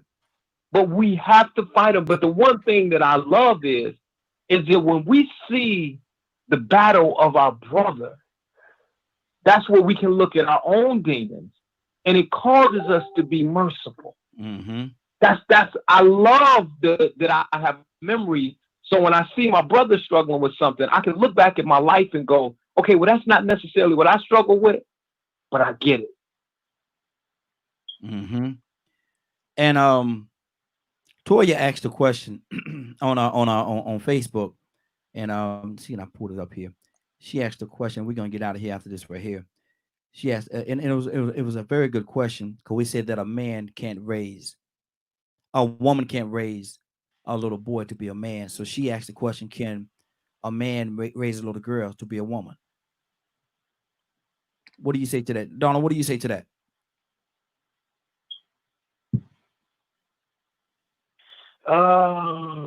Yeah. You know, both questions, I believe, yeah, because all you have to do is be put in that position and to seek the proper guidance, and it's possible. We can do everything, anything that we put our minds to, because you know how you want your daughter to come up. Every once in a while, you're going to curve that plant, I'd say, that seed that you have. You help her grow. You got an influence on her life, with or without the mom. And same way with a woman, she can, and that's just me, because all you have to do is have the mindset to look and tell that man, that little boy, don't be like him. Try to guide yourself. Go over there. This is a upstanding man that you can have, that put influence in your life. So yeah, I believe it's possible. Good deal. Well, listen, it is our 10:07. We're about to get out of here for today. It's been a great broadcast. I definitely enjoy everything that's happened today, and hopefully we enlighten some people on a lot of different things. Anna, what's going on at 3:00 today? At 3:00, if you miss this show, you can listen to it in its entirety at www.dkmmediagroup.com. Good deal. Leonard, your prayers out, brother? Yes, dear Heavenly Father, thank you once again for allowing us this time to share our thoughts and opinions. We'd like to bless everyone that are listening to this broadcast right now, dear Heavenly Father, that they get something that they can use today. These are the blessings we ask in Jesus' name. Amen. Amen. Anybody have anything before we get out of here? Hey, is lunchtime with Anna on today? Yes, sir. Yes, it is. Thank you. I was just about to say it. Lunchtime with Anna will be today at 12:00 Eastern Time, 11:00 Central Time. I have special guest Donald Toussaint coming in. I read his book. You guys want to hear about this book and his story. It is, when I say totally God gifted, you guys don't want to miss this show today. Me and Donald spoke yesterday for a while. You guys don't want to miss this show today. So you mean that Donald right there? Yes, this Donald right there. Where are you, Donald? Over there. He over there sitting up under the tree. He over there sitting up under the tree. It's a beautiful spirit. Good deal. Well, listen, we're about to get out of here, and y'all make sure y'all tune in, because this is gonna be a great show. And I look at it's gonna be absolutely amazing. And I encourage each and every one of you to take the opportunity, to take the time, tune in right here, dkmmediagroup.com, and listen and or watch that because it's gonna be video as well. I think Donna, you gonna be on the video, or you gonna be on the phone?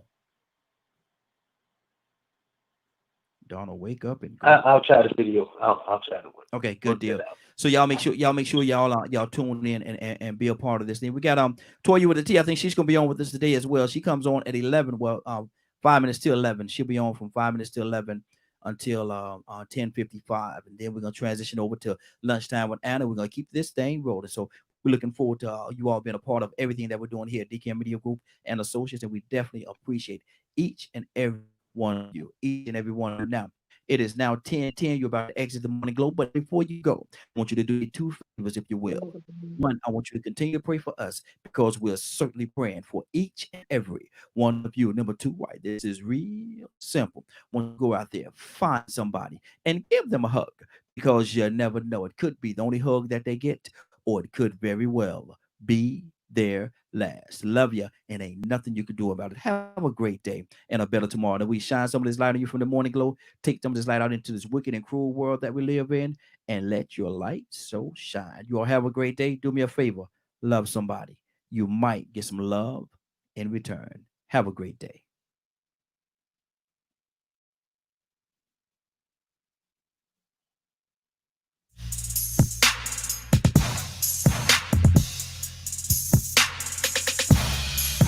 Peace.